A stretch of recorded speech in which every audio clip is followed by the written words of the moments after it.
Hello and good morning. Happy Tuesday. It's September 5th, 2023. I'm your Pisces MC, Trevor Quincy. Welcome to Astrology Chat and Live. Today we're just going to go over the transits and then we're going to open ourselves up to readings. We have $10 tarot today and $15 for tarot and astrology. We're waiting for our live audience to come in. If you're watching the pre-recorded version, just sit back and relax. Enjoy the show. We're going to get into the transits currently right now.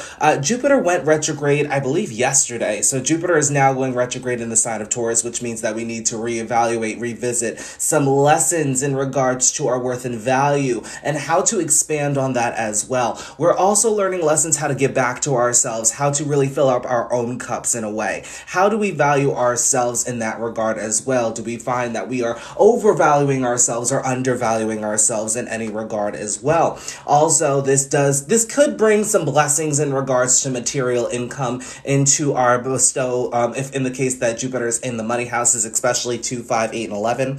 But Jupiter in Taurus is really asking us to just revisit any things that could help us to expand on our worth and value as well, now that that's retrograde. Uranus is also here retrograde too. They're forming I would say a loose conjunction here, so this can bring sudden change to our vicinity. This is going to be more of an internal change since both planets are retrograde. It could be an external opportunity that could present itself based off of what you did in Jupiter when it was direct as well, okay? Moon is also in Taurus as well, 26 degrees, not a critical degree, nothing that's of too much concern. Emotional stability is going to be at a high today. There's a high possibility of that happening. Since it is conjunct Uranus, there could be sudden changes to your emotional well-being, so just take a look at that. Definitely locate the house that Taurus will be in for you. Moving on, Venus is out of retrograde finally. Hurrah, hurrah. We got Venus out of retrograde and Jupiter just went into retrograde. So look at that, good trade for you. Venus being in Leo just right now that Venus is direct, are lessons that we've revisited in regards to relationships, partnerships, interpersonal connection, business contracts. They're now going to be on the external. Now that we've revisited our worth and value, now that we've revisited what we actually want in a relationship, we can now be more confident with it, or we are urged to express it out to the external instead of keeping this in. All right. Hopefully the lessons were learned here. Also be sure to enjoy life for its recreation and definitely putting yourself out there, not giving into other people's projection. Those were lessons that did need to be learned when Venus was retrograde. Now that it's direct, it's still in its shadow period. So these lessons can definitely still come about as well. Okay. We do have Sun and Mercury in Virgo. They are actually conjunct right now. Sun is moving, of course, direct because it does not retrograde, it just eclipses. And Mercury is retrograde in the sign of Virgo. Mercury being retrograde, asking us to revisit some lessons in regards to developing our personal development, physical health, work schedules, routine around that as well. Dealing with our day-to-day, dealing with the errands of our day-to-day as well as daily responsibilities is going to come to the forefront as well. With Mercury, of course, it is going to shake up certain things since it deals with our day-to-day, since it deals with our communication, our basic needs as well. With Virgo, Mercury retrograde, technology can definitely go astray, so definitely watch out for that during this time as well. But for the most part, I will say, since the sun is influencing here, there could be some news that people may learn in the process of our becoming. That's, as I said, just be sure to take a look at the sign of Virgo, where that may sit in your personal chart. Mars went into Libra last week, and so with Mars being in Libra, this can bring energy and drive towards relationships, partnerships, interpersonal connection, business contract as well. I'm getting that my sound is fading. Can you guys hear me now? Can you hear me now? Because I don't know what it is. Could be connection. Could just be Mercury retrograde. Don't know. Oh, you can hear me? Great, great, great. All right, so with Mars being in Libra, this, as I said, bringing energy and drive towards relationships, partnerships, interpersonal connection, business contracts. Watch for impulsive tendencies and spontaneity around these themes as well. It's going to be very important, especially if you have a contract that you're signing too. During this Mercury retrograde, if in the case that you do natally have Mercury in Virgo, or you have any Virgo placements within the 7th house, now is the great time to watch what contracts are coming in, what you're signing, what you're putting your signature to. Definitely be sure to watch out for those things as well. Not rushing through any business tendencies, not rushing through any contract readings as well too. Also not rushing in and out of connections, relationships. Any interpersonal situations, any conflicts that's going on in a one-to-one setting, you definitely want to keep that in the one-to-one setting, not bringing other people within that, because then that can bring the frustration, the conflict, the tension that we don't want, okay? Moving on, Pluto is still in retrograde in the sign of Capricorn for the United States. I think that we may actually get back to having another round of our return here. In the United States, we're going through our Pluto return. Pluto is at 27 degrees, 33 arc minutes in the United States natal chart. Right now, Pluto is at 28 degrees, 11 arc minutes, and it's retrograde. So it does have a good chance of going back over the original placement that we have in the United States. So to see another round of the Pluto return could definitely happen. That could be the cause of everything kind of coming out, a lot of truths coming out, a lot of expulsion, meaning like people are being exposed for the things that they did maybe years ago, 3 years ago, and they thought that they were going to get away with it. That all has to do with Pluto and Capricorn, especially since it's retrograde. These are things that you thought that you can get away with, but you may not be able to get away with that. Of course, be sure to check the house that Capricorn is in, because this can reveal where certain things may be exposed personally, but on a collective level, since this is happening on a big majority, you could have personal effects with that, if in the case that you may have personal placements aspecting this transiting Pluto. All right, and then we also have the moon, like the transiting moon, transiting Uranus, also throwing an aspect to Pluto retrograde. So if you have any aspects to these planets as well, the transiting moon, transiting Uranus, this actually may have an impact on you. You may feel Pluto more, okay? We do have Saturn in Pisces in retrograde, really urging us to make our dreams a tangible reality by spending time by ourselves, really getting to know our own energy, becoming aware of the unconscious qualities that we may not have been aware of prior to spending time by ourselves as well. Neptune's also here. It's at the later end of Pisces, so paying attention to your dreams, paying attention to any visions that you may have as well can definitely help you out here as well, can help you to move forward on your journey. But also just be aware, developing that connection with the universe and also how traveling, or trusting in the unknown, I should say, could also help out here too. When Saturn is retrograde, it tends to make you know the lessons, make you know the certain energy, the reality of what a certain thing is already. So just tapping into the lessons that you already learned can definitely help you out here tenfold. Usually when Saturn is retrograde, it doesn't seem so domineering, but it is really getting you to understand or revisit certain lessons that you learned because of what could coming or what could be coming. But for right now, it's just revisiting everything that you already learned up to this point. You may not feel so much the lessons of the universe, or you may not feel so much Saturn energy. If it's dominant for you, maybe a different story. Like if it's in the first house, the fourth house, the seventh house, the 10th house, or the 11th house, you may feel Saturn much more prominent during this time if it's transiting those houses for you. But other than that, I will say that now is a great time to also pay attention to observation. Remember, Pisces is our purest self, and anything that stands outside of that, we need to really reevaluate and take a look at that as well, okay? We do have Chiron, and we also have the North Node in Aries too. North Node is really getting us to focus on ourselves, our identity, our sense of independence, as well as taking action towards our life's direction, really giving back to ourselves through self-nourishment as well. There could be wounds that come up during this time as well. Could also pertain to relationships, partnerships, interpersonal connection, with the influence of Libra being in the degree. But I will say with Aries, for the most part, now is a great time to really think before we do. That's just my own personal opinion on the matter, because Aries tends to just do things without thinking them over. It's like do now, think later, whereas with Libra, it's think now, do later. So just find the balance between that energy, and for the most part, everything will tend to work out here, because with the North Node, these are fated events that are coming in. So things are going to happen regardless with this North Node, depending on whatever house it's in. It's going to bring you fated events towards that area of your life. And it could be healing for you if in the case that you've been doing that work, okay? But that's pretty much all I'm seeing for the transits currently. I will draw some cards in a little bit, but I'm going to look at some questions because I see that people are talking. The people are talking. How will Jupiter retrograde affect Taurus placements? Well, Jupiter retrograde will affect Taurus placements through their, if Taurus is your ascendant, it will be through self-identity, independence, taking action towards your life's direction. Perhaps there could be an opportunity that you may have missed when Jupiter was direct. That could be circling back around during this time to really get about the business of whatever it is that you would like to fulfill in your life's purpose. Now, this is not necessarily the 10th house where you are taking action towards your career, status, legacy, and life's work, but you're getting a sense of direction of what it is that you would like to do for your life, or whatever, what you want to put your energy towards, really, basically. Uranus being here too can definitely have an influence. It may come suddenly to you. It can come through an awakening of some sort as well. through some sort of chaos or rebellion. So just pay attention to that as well. But for the most part with Taurus placements, this can be in the matter of worth value, definitely getting to gain some resources if in the case that you've done the work during Jupiter direct as well, okay? Let's see. Thank you for your astro forecast. Of course, we're going to get to tarot in just a second. We're going to see what's going on in the collective in terms of the current energies as well, too. How's everybody's Labor Day, by the way?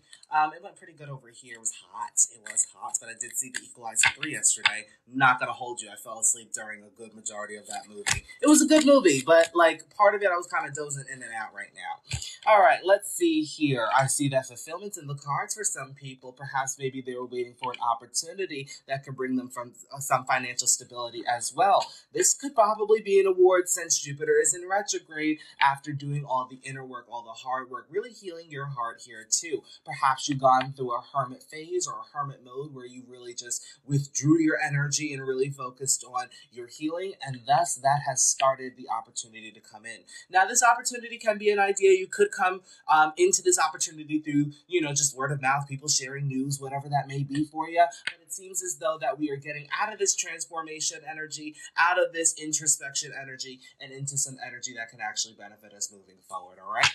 That's what I'm seeing for astrology and tarot. Here's what we have for today. We're doing $10 tarot, $15 for tarot and astrology. If you would like a reading, of course, you could just send a donation to TRZO LLC, Cash App, Venmo, PayPal. The name is synonymous to all three platforms. And if in the case that you want to send the donation, just be sure to include birthday, time, and location. If in the case you want astrology, like the example that you see down here.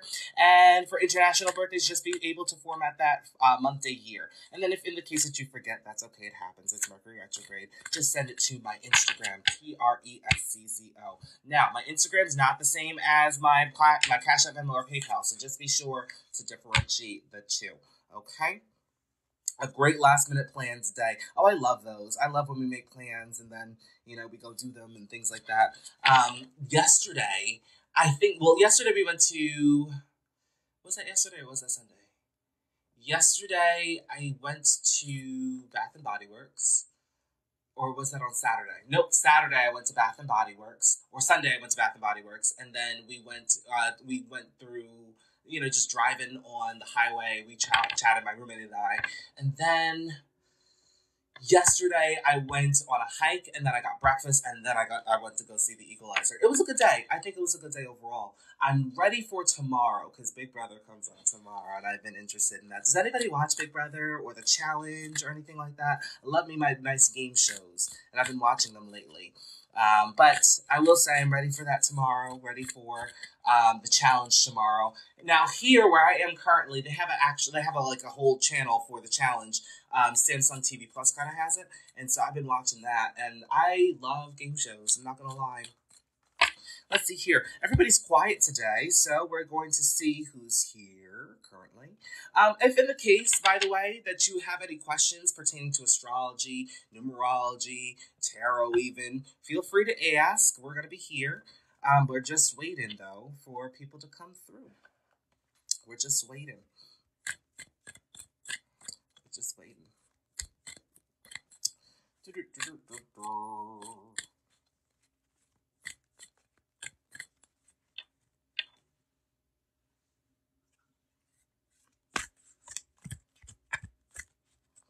All right, well, since nobody wants it, maybe I'll be nice today. I'll give away a free reading. Look at God.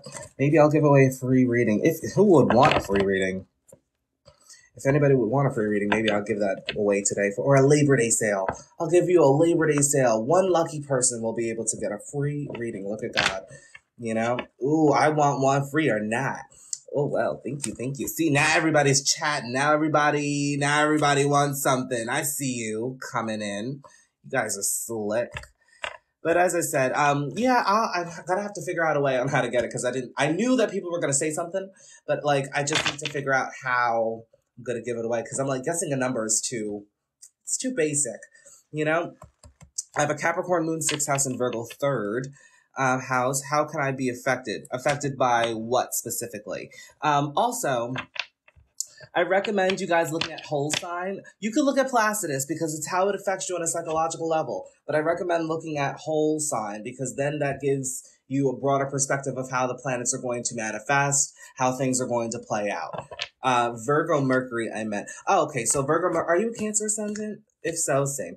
So with Virgo Mercury in the third house, it's going to affect your community, communication, your immediate environment, developing your skills as well. Siblings and your cousins can also have an influence here, but it's really about your thoughts, your mind process, your mentality. Okay. During this time with Mercury retrograde, there could have been some news, there could have been some thoughts that could have been they may not have served you at the time that they came, but they could be coming back around. Pay attention to any other placements that's in the third house. Usually with Mercury being in Virgo, there's some worrying energy, self-criticism, criticism of others. Pay attention to that, especially during this time too. That may flare up. But usually with Mercury, it's teaching us lessons for you, it's going to be through your mindset, through your thoughts. Is there any pessimistic mindsets? Are you over worrying yourself? Or perhaps are you being over analytical during this Mercury retrograde too? During this Mercury retrograde, I'm a Cancer rising. Oh yeah, same here. It's manifesting the same thing for me too. So it's third house themes manifesting. Third house themes for you. All right, let's see here. What can I do? Oh, you know what? If you want a free reading, I'll ask an astrology question, but it won't be easy. It won't be easy. All right, so here's the question. I may have to just write it out. Let me write it out. Let me type this. Free reading. First person to answer this question correctly wins. And the question is, if I can spell question, look at God. Okay.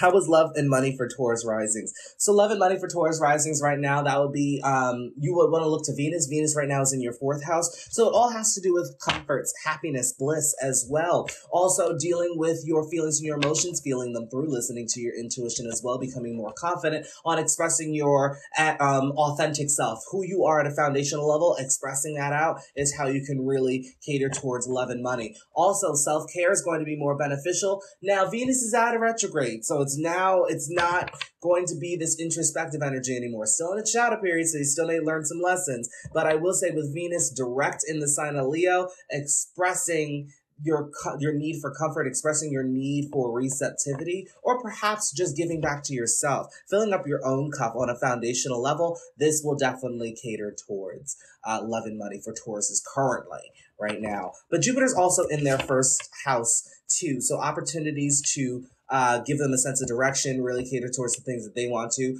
The opportunities now, sense from what you guys did when Jupiter was direct, because now Jupiter is retrograde, the blessings can definitely come in from there as well too. Will I be offering classes at some point to learn more about astrology? I think I'm going to do my classes live, to be completely honest, because I'd rather not just do it at another point. I'd rather just implement it into live. What do we have to answer? Oh, I was answering questions, so I will... hold on, let me do this. I'll put this in yellow. How you doing?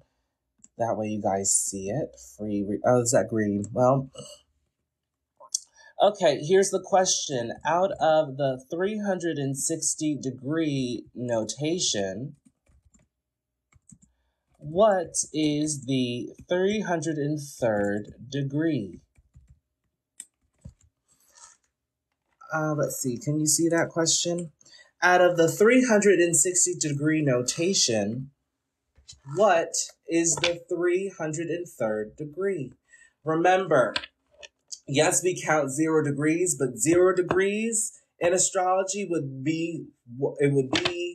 sorry, hold on a second. No, the first degree would be 0 degrees Aries. So 0 degrees Aries is the very, very first degree. It's what you start off with. In astrology, we do 0 degrees, but when you're counting 360 degrees, you always start number 1 being 0 degrees Aries. That will be your only hint.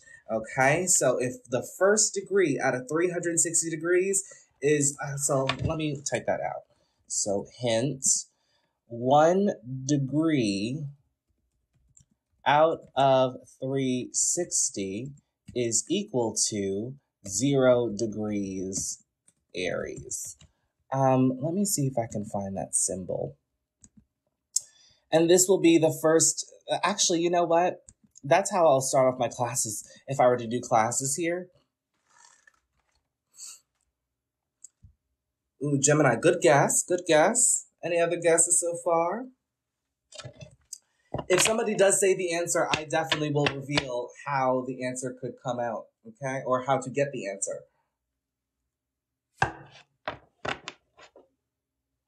Cancer, okay, we're seeing some answers here.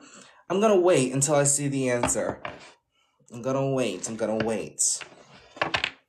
Sagittarius, okay, Leo, okay.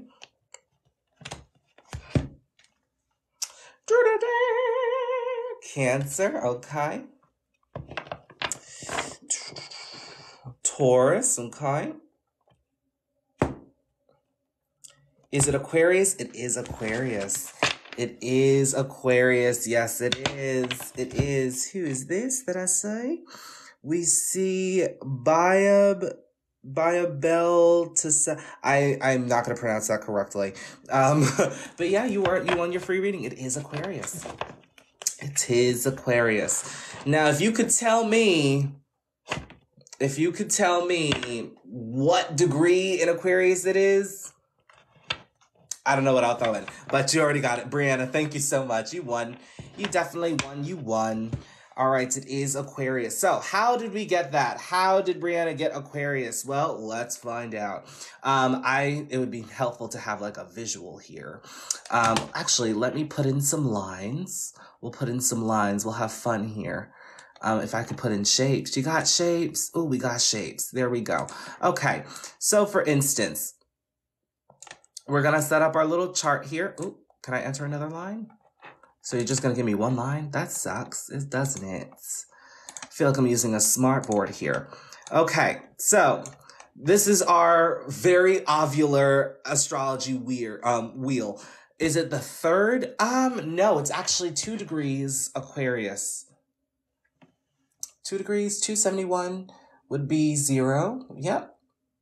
301 would be 0, 1, 2. Yep, it's 2 degrees. Okay, so let's see here. If, let's say, oh, I couldn't type that over there. Okay, so where I am right now, this is going to be your ascendant, okay? So if we're looking at a normal chart, this would be your ascendant over here. And then going around the wheel, down here would be your descendant.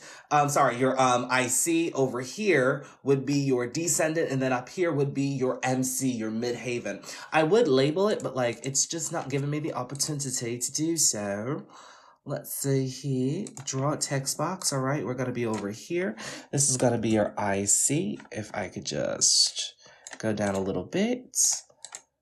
Yeah, we're going to format that. We're going to have no shape outline because it is stupid. All right. Actually, let me move this over here and label this the descendant. Okay. Quick lesson that we are learning. So we have the ascendant, we have the descendant here. The ascendant is always going to equal the first degree out of 360.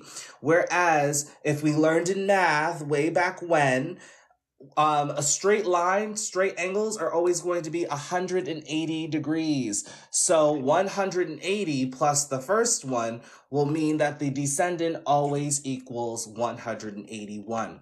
If we know anything about right angles, let me see if I can insert another draw text box. I can right here. Shape outline, no outline because it's stupid. All right.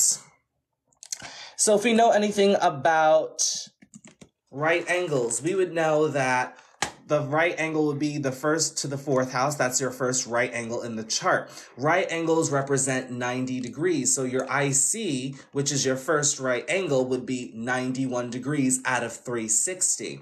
And then we have the MC, last but not least. If I could finally learn how to do this. Excuse me, everyone. Okay, let's see here. Oh, let me edit that, put that away. MC equals 271. Okay, so now we have all of our major angles here. So that means, and we already know that every every sign is 30 degrees.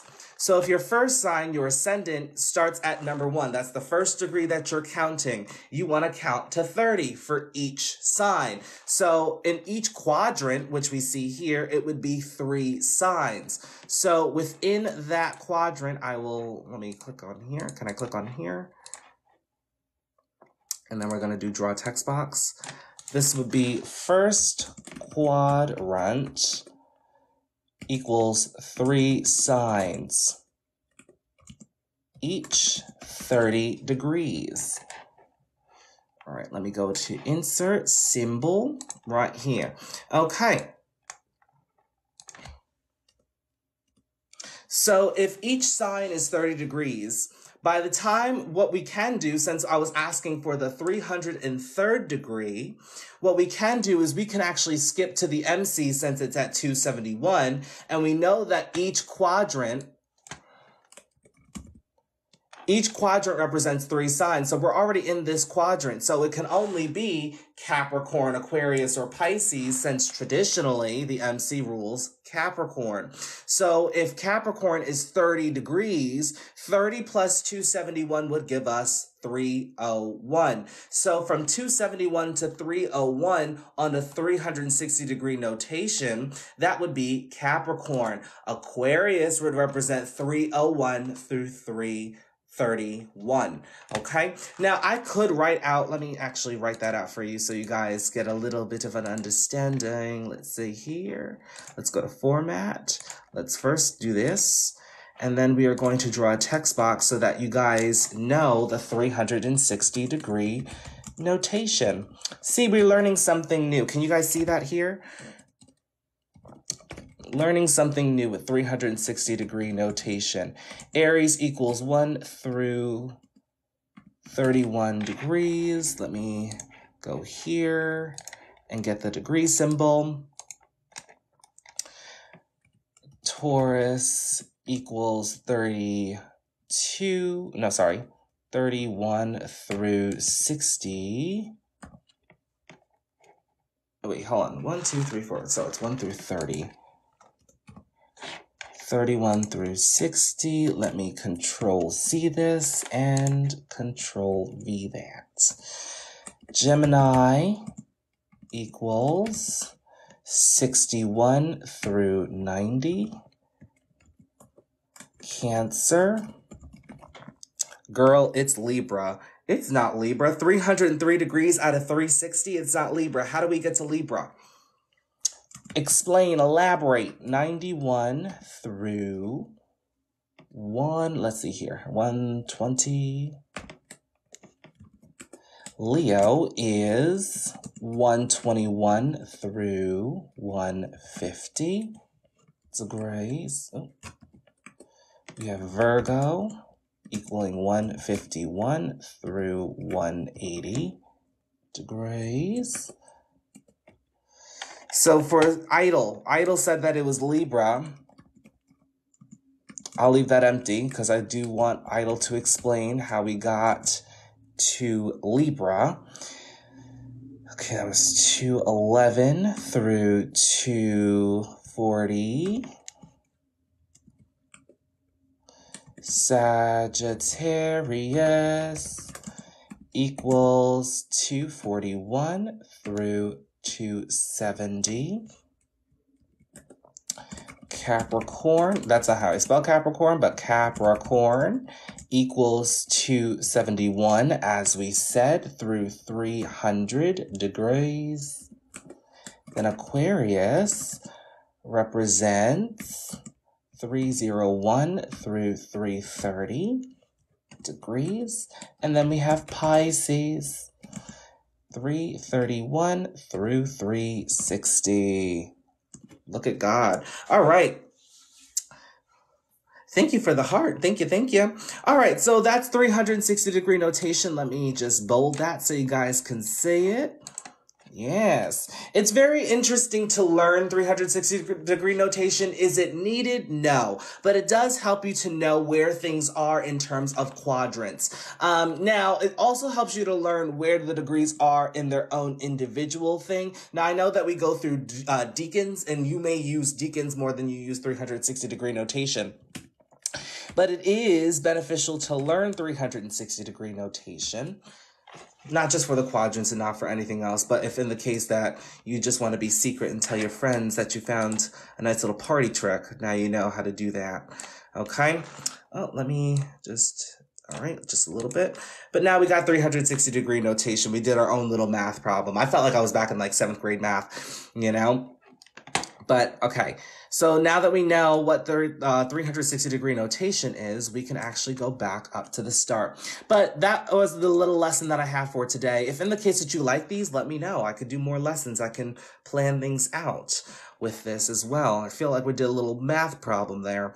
All right, opinion on Vedic astrology. I actually implement Vedic astrology into my practice as well, because I believe that both tropical and sidereal alongside draconic can open yourself up to the mystery of who we are and what we are meant to do. So I use both. I do Vedic. I just don't know the nakshatras like that. Like, I don't know the energy of the nakshatras. I'm still learning that. Still learning the dasha period, the mahadashas, you know, but it's interesting information. It's a lot to learn because there's a lot of rules that you have to follow for it to be accurate, but I still implement it. Vedic is a bit daunting to learn, and that's just because I don't know if there's like a stigma behind it or something, but it's like it's a lot of energy at once, you know, and especially if you're coming from tropical astrology like myself, you know, it becomes an energy where it's like it can become a lot if not careful. Oh, it's blurry here. Let's see. Do you just need to read that? Okay, let me just back that up a little bit. That way everybody else is seeing what we did today. You'll see the examples. I've heard that tropical deals with personality and sidereal is like your purpose. Kind of on the right tracks. Tropical deals with your psychology, the reasons why we do the things that we do. It helps us to better understand ourselves. Whereas sidereal astrology is basically real world events. You can't argue what's in the sky. Sidereal astrology observes what's in the sky right now, whereas tropical astrology is a fixed system. It doesn't take into consideration the stars, the fixed stars, as well as axial precession, which is the rotation of the Earth's axis. Tropical astrology is very based on man-made structures like our seasons. It's made on, I wouldn't say man-made structures. It's just made on fixed energy. It's very fixed. It's not changing. 0 degrees of Aries will always be on the spring equinox, whereas the spring equinox will always move back a day. So there's going to come a time where the spring equinox will be in Aquarius season. That's the whole debate behind the age of Aquarius juxtaposed the age of Pisces. We're actually not into the age of Aquarius, and we won't be for another 136 and a half years for tropical astrology and 288 through 360 years of sidereal. It really depends on where that sun sits and what sign it's sitting in when the spring equinox happens in sidereal. So you want to pay attention every time when we have a spring equinox, which our next one's coming up, if not March 19th and March 20th. Every time when we have a spring equinox, pay attention to the sidereal chart. Wherever that sun is sitting, that dictates where we are for the ages, okay? Are there modalities in Vedic? Yes, there are. They just call it different words. And I don't have it to my knowledge at this time. I'm into Hellenistic astrology now, even though it's a little more intense. Hellenistic astrology, I know that 0 degrees Taurus, Ivy Underwood, she's on here. I really like her content. Hellenistic astrology, the only thing I dislike about it is that Hellenistic astrologers are very quick to say that all of astrology is wrong because this is what worked in the ancient times. There's nothing wrong with ancient practices like Hellenistic astrology. I actually like using it. Zodiacal releasing, perfection years came out of it. So there are a lot of things that we used in Hellenistic astrology that we currently use to this day, but there is no right and wrong. There's different versions of astrology, but you have to find the one that works for you. Just like not everybody's going to use sidereal astrology. Other people may find it to be intense or intimidating, or Vedic astrology too, but you have to find what works for you. Some people that's tropical astrology, some people that's sidereal, some people that's Hellenistic, which utilizes tropical placements, but you just have to use what's best for you.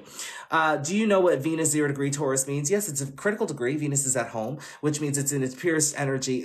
Actually in its preferred energy. Venus prefers to be in Taurus over Libra because Venus is a natural feminine energy and Taurus is a feminine sign. So it prefers to be in Taurus, juxtapose Libra. But 0 degrees Taurus, brand new energy with Taurus getting to know your worth, your value, as well as figuring out when enough is enough to establish that as well. Not equating your money to your worth and value, giving back to yourself through self-replenishment here. There's nothing wrong with self-splurging, nothing wrong with, indulging in the finer things in life. That just needs to be done in moderation, okay? Let's see here. Moon in Pisces, 0 degrees. So 0 degrees, 29 degrees, those are critical degrees of astrology here. When Moon is in Pisces, it's a very intuitive energy for the most part, but emotional fulfillment usually comes through your spiritual journey, being your purest self as well. Definitely trusting in the unknown can help you to strengthen your faith or help you to be more of yourself, but spending time in isolation can also be applicable for this placement as well too. Now, this placement does tend to see things that other placements may not see, so they may feel a bit more sadder in their nature, but for the most part, it's finding pure energy around them. Definitely finding that soul-like energy definitely gives them emotional fulfillment as well too, okay? Let's get started with these readings, everybody. Readings are still open. We just started them. May is the first one on our list here. And Brianna, if you're still here, you got your free reading, so I will add you to the list as well, all right? How are my readings work? If in the case that you would like a reading for starters, it is going to be, give me 1 second, before I'm typing. It's going to be $10 for tarot, $15 for tarot and astrology. So if you want a reading, just send all of your donations to TRZO LLC, Cash App, Venmo, and PayPal. The name is anonymous through all 3 platforms. When you're sending your donation, just be sure to include your birth date, time, location. We'll add you to the line, just like the example right here, okay? For international birthdays, just be sure to format them month, day, year, all right? And if in the case that you forget, just send it to my Instagram, TRESCZO, okay? Raven, if in the case that you'd like a tarot reading, all you have to do is just send to my Cash App, Venmo, PayPal. I've got the email notification right here on my handy dandy iPad, and we'll add you to the queue. Up first is going to be May, then it is going to be Brianna, and then Raven, if you send after, I can add you to the queue, okay? Let's see here. All right, here we go. Let's see. Ooh. I just divided them by the number of signs, 12, then multiplied by houses to see which one it was. Good job. We love that. Which, yes, would be 2 because 10 houses of Cap is 300 degrees. Absolutely. Oh, yay. Okay, just sent it. Great, great, great. We'll wait for that to come in. While we're waiting, we're going to say hello to May. Hi, May. Hi, May. All right, Sky, I got yours as well, so we will add you to the queue in just a second. In a restless world like this is, love is ended before it's begun. Oh, gotcha, Raven, no problem. But too many moonlight kisses, yes, seem so cool in the warmth of the sun.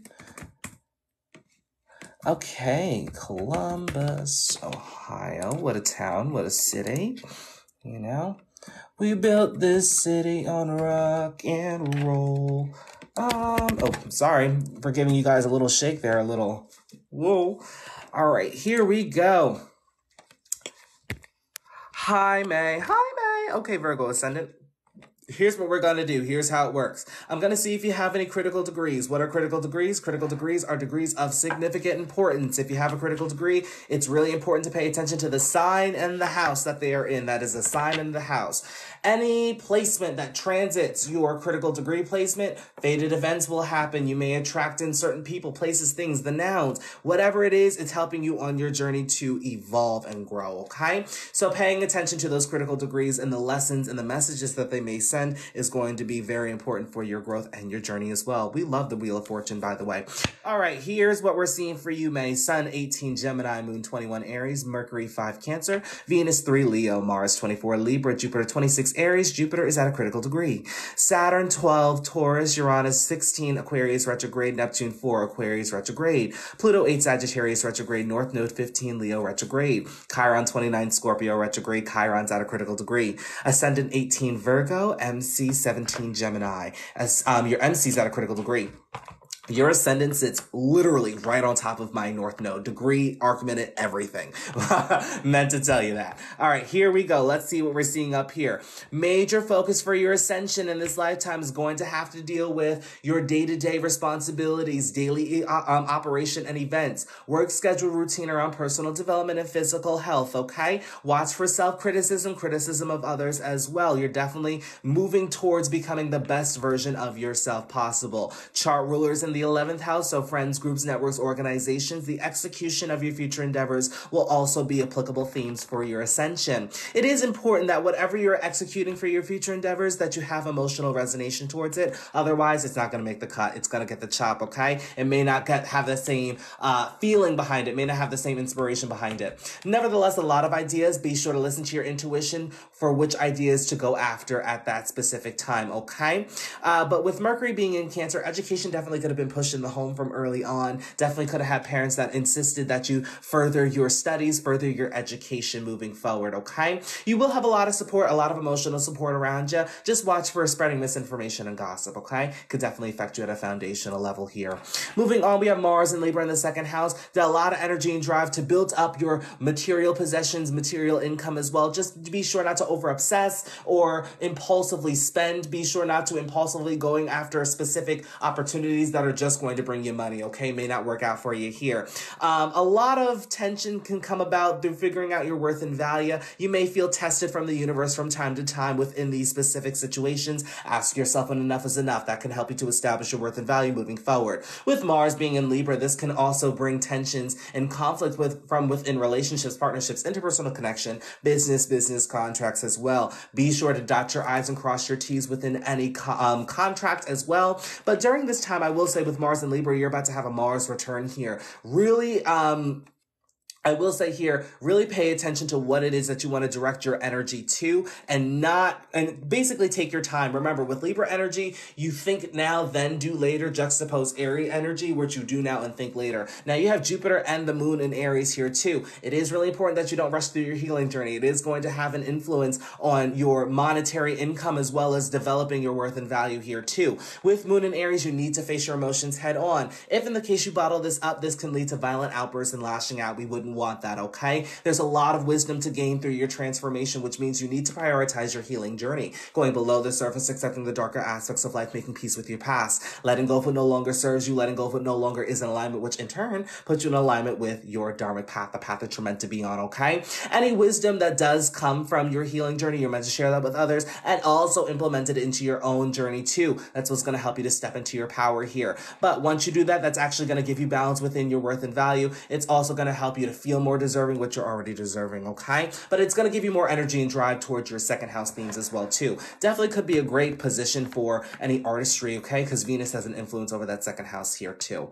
All right. With third house in Scorpio, with Chiron being here, this can tell me that anytime when you try to speak your truth, anytime when you try to share information with other people regarding what you're seeing, your observations, your thoughts, your opinions, you could have felt that you were shut down here. Other people may see you as intimidating when you're sharing your thoughts, when you're just speaking up for yourself. You may share some real opinions. It's just real relatable. Everybody is thinking it, at the end of the day. But there may be people that may come in to project that, to shut you down because they may not be ready to hear what you are saying. That's a major lesson with Scorpio in the third house. Well, whoever you're speaking to, whatever information you're sharing to other people with, they have to be ready for that energy. It's because if in the case that they are not, this can lead to projection, which that can also lead to your wounds because you may take that on internally, okay? So just be sure that we're not taking on that energy. It is throwing a square, actually.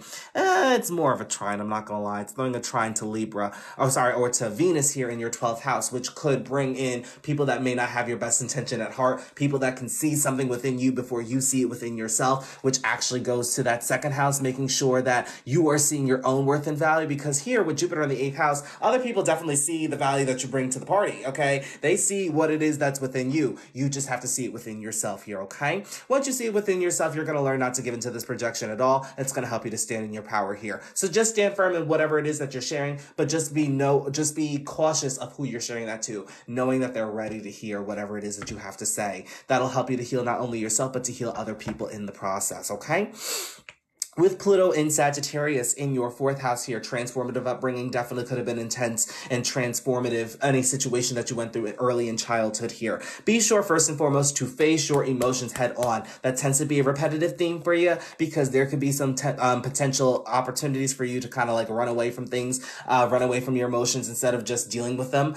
With Sagittarius energy, they tend to run away. That's why I'm saying just be sure to face your emotional well-being head on. That'll help you to step into your power, actually, okay? But you could be a generational curse breaker, but this is why it's not easy. You're meant to change the patterns or the habits that have been in your generational lineage for some time, or your ancestral lineage, I should say, too. You do naturally also have a trine to this Venus placement here, so you can be bringing in some karmic relationships. You may feel like family sometimes is karmic as well, but not all connections that come from this or stem from this placement will be karmic or bad for you, okay? I will say here that part of this is actually helping you to develop yourself spiritually, because these are going to be brought in through fated events with that North Node in Leo. It's just up to you to become confident and to stand strong in that expression of that as well, okay? Moving on, you do have nothing in Capricorn. We have Uranus and Neptune in Aquarius in that 6th house too. Pay attention to your ideas. 10/10s on that clock there. We love the synchronicity. Are we gonna feel? There we go. With Uranus in the 6th house here, and it's in its home sign, sudden shakeups can definitely come if you're feeling too comfortable within your day-to-day endeavors, okay? But as I said, paying attention to your ideas, that can actually help you out towards future endeavors. It can also help you towards your career status, like I see in life's work here. So paying attention to your ideas, that can help you to manifest any future endeavors that you have for yourself. And they can also help you to make your dreams a tangible reality. That's what I meant to say. Also, with Neptune here, there needs to just be the balance or the implementation of spiritual development within your day-to-day. So finding the balance between personal development and also spiritual development, spiritual liberation as well too, okay? But with Neptune and Aquarius, establishing that connection with the universe can actually help you within your day-to-day as well too. Nothing in Pisces. We already went over Aries. Saturn in Taurus. Saturn in the 9th house, not an easy placement, okay? You definitely deal with a lot of personalities here. You're dealing with other people's beliefs, okay? With this placement, it is really important that you don't become too dogmatic in your own beliefs. With Saturn here, you're learning the reality of your beliefs in general, the collective beliefs too. It's a tricky placement because when you have a fixed placement here, you tend to question more than you're more receptive to learning more energies here. Now, with the belief system, it's all about expansion. It's all about learning as much as you can and growing with that knowledge that you have learned. With Saturn here, Saturn tends to have limiting beliefs. And when it's in Taurus, you tend to be stubborn with those beliefs as well. So just be sure here that we're keeping our mind all open, that we are definitely receptive to other people's perceptions here as well too, of what they may believe in, because remember, your belief is not the only belief that's out there, and other people's belief are not the only belief that's out there too. But I'm not gonna lie, with this placement, it tends to bring people that they're getting on their high horse because they believe that whatever is working for them is the only way, you know? But it's not. The lesson here is that there are multiple beliefs and that you have to find what best works for you. That's best going to help you to figure out not only your life's purpose, not only your own truth, but your worth and belief system, okay? Your worth, your value, as well as this can actually bring in some abundance for you. Could be delayed, but it's still good fortune for you. All right, Gemini MC could be jack of all trades, master of none, but you'll always do it better than the master of one. With Sun conjunct MC, you're definitely meant to be out in the public, do something for the masses. You may attract a lot of attention. Other people definitely may talk about you. All good things, all good things. All right. It is really important here, though, that you're not putting all your eggs in one basket. You're here to do multiple things, you know, so definitely just follow your interests, follow what's best for you. And that actually may help you to go after your career status, like I see in life's work. With your 10th house ruler being in the 11th house, it's not necessarily all about what you know, but also about who you know. So networking is going to be very, very important for you here as well, too. Okay.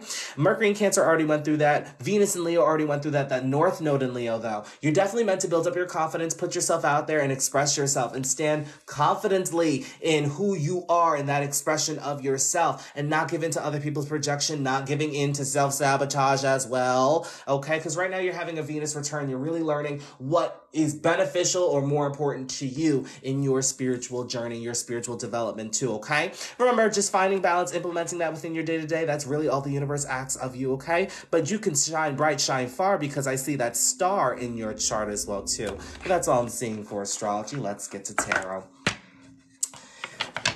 All right, let's see here. What is the chatter doing? What about just for chart? Just for chart could be 10 as well, too. I'll just be sure to list that. But in the mornings, I usually do tarot. I focus more on tarot. And then in the afternoons, I focus more on astrology. So I will be back today at 2 p.m. Central Standard Time, 3 p.m. Eastern Standard to do more of astrology. But usually in the morning, it starts off more tarot. That way we implement that into our studies as well. Okay, seems as that you've been doing some work here. There's an opportunity coming in for you. This could be something that you manifested, but it's coming in quite quickly. Remember, you are the one. You are the star. You're definitely focusing on the things that you want to do in your life, making your dreams a tangible reality. Just be sure to do that internal reflection, that internal introspection as well. It's what's going to lead you to joy and fulfillment here too. Also going to lead you to self-sufficiency. So just be sure here, as I said, that we're watching out for that self-criticism, criticism of others, that other people may not be on your level or whatever. Take some time for introspection, as I said, if that helps you out. But you're about to be sitting pretty in all the work that you've done. Just be sure to enjoy the fruits of your labor. If you need any advice, now is a great time to consult anybody who may be considered nurturing, caring, could be a mother figure as well, all right? That's all I'm seeing for you for the most part. Thank you, May. Ooh, what did I do? Oh, God.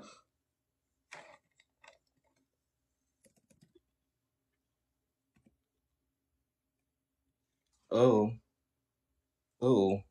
I want to exit that.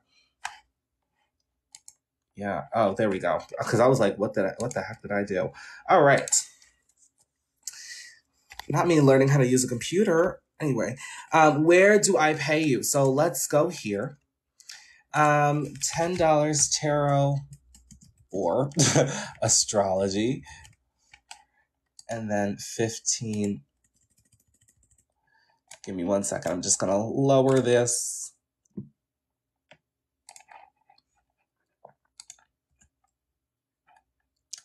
All right.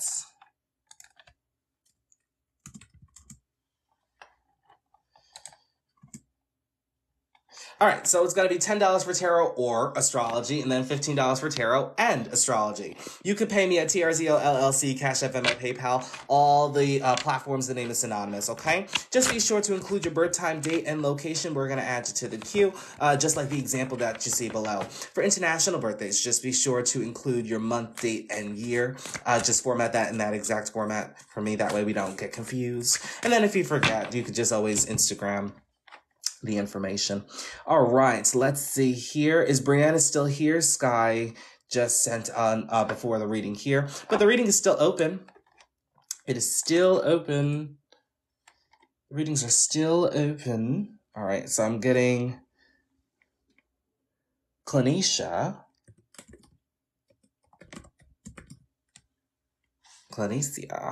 All right, Brianna. Nisi or gotcha. For the next live. So the next live, it would be later today. That's usually just astrology. All right, let's see here. So Brianna is here. Brianna, I just need your information. I need your birthday, time, and location. You can feel free to send it in the chat, or you can send it to my Instagram, whichever is best beneficial for you if you like your privacy. All right. And while we wait for Brianna to send her information, if you guys have any questions, oh, you sent it through Instagram. Perfect. Great. Already on it. Look at God. If you guys have any questions while I'm pulling up Brianna's information, feel free to ask it at this time. Let's see here.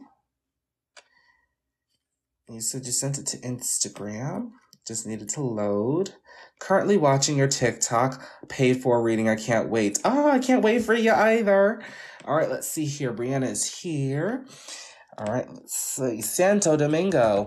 I said something about that the other day and I totally forgot. But once I saw that, it really just brought something back.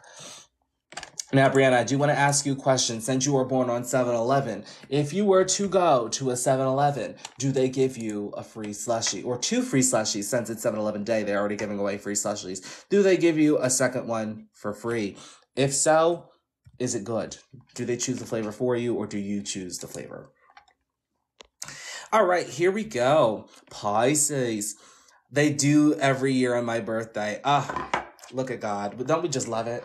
All right, let's see here. Pisces ascendant, just seeing if you have any critical degrees. Sun 19 Cancer, Moon 11 Leo, Mercury 9 Cancer, Venus 1 Virgo, Mars 28 Cancer, Jupiter 25 Cancer, Saturn 22 Gemini, Uranus 28 Aquarius retrograde, Neptune 10 Aquarius retrograde, Pluto 15 Sagittarius retrograde, North Node 16 Gemini retrograde, Chiron 5 Capricorn retrograde, Ascendant 4 Pisces, Ascendant at a critical degree, MC 10 Sagittarius. You almost made it out of the clear, but your Ascendant said, nah, I got this. I want a tarot and chart reading, so should I just wait until tomorrow? Well, yeah, because that would be the morning time, or you can do it right now because the lines are still open. You know, I haven't closed it yet. You could do it right now since we're still here. All right, Pisces ascendant. Towards your ascension in this lifetime, you're really meant to focus on your spiritual development, establishing that connection with the universe if it doesn't already exist, deepening it if it does exist, trusting in the unknown as well. Now, this can come with some karmic dealings, some loss as well, some endings too, okay? So just be sure that we are setting up some energetic boundaries. There's a tendency to take on other people's energy that doesn't belong to us. We may mistake it as our own, but we need to watch for that, okay? I have to put money, cash on my card. Ah, gotcha. Well, I'll be here tomorrow. I'll be here tomorrow. I'll just keep it as that. I want to do one, but I don't have Cash App or PayPal. Do you have Venmo? Because I also take Venmo as well. All right. Your chart ruler is in the 5th house. Actually, very beneficial. Children may be very important on your journey this time around. I don't know if you want children or you may be working with children. Whatever it is that you meant to do, especially since your MC does manifest through Jupiter in Cancer as well as your ascendant does. Whatever work that you're doing may have to involve children. Okay? But I will say here, you babysit them. Gotcha. You know, there's a lot of work with children here. You're meant to learn a lot through children, perhaps healing your own inner child as well, too. Just be sure to pay attention to your intuition. A lot of intuitive nudges coming towards you as well. Also be sure to process your feelings and your emotions, things I don't need to necessarily tell you, but I should tell you since you got Saturn and Gemini in that 4th house here. Be sure to process your feelings and your emotions, listening to your intuition, not questioning it, you know, as well as learning yourself at a foundational level, who you truly are at your core, okay? And expressing that out for you because you're meant to express out your most authentic self. That way, that's also going to bring in some more intuitive nudges. It's going to help you in your emotional well-being. Could bring you fulfillment here too. In the 5th house, you did a lot of past deeds. Usually when I see 9th house placements or 5th house placements, you did something nice. You have some past life fortune when it's in the 5th house, current great fortune if it's in the 9th. Let's see what else. Did I say everything I wanted to say? Yeah, I did. All right.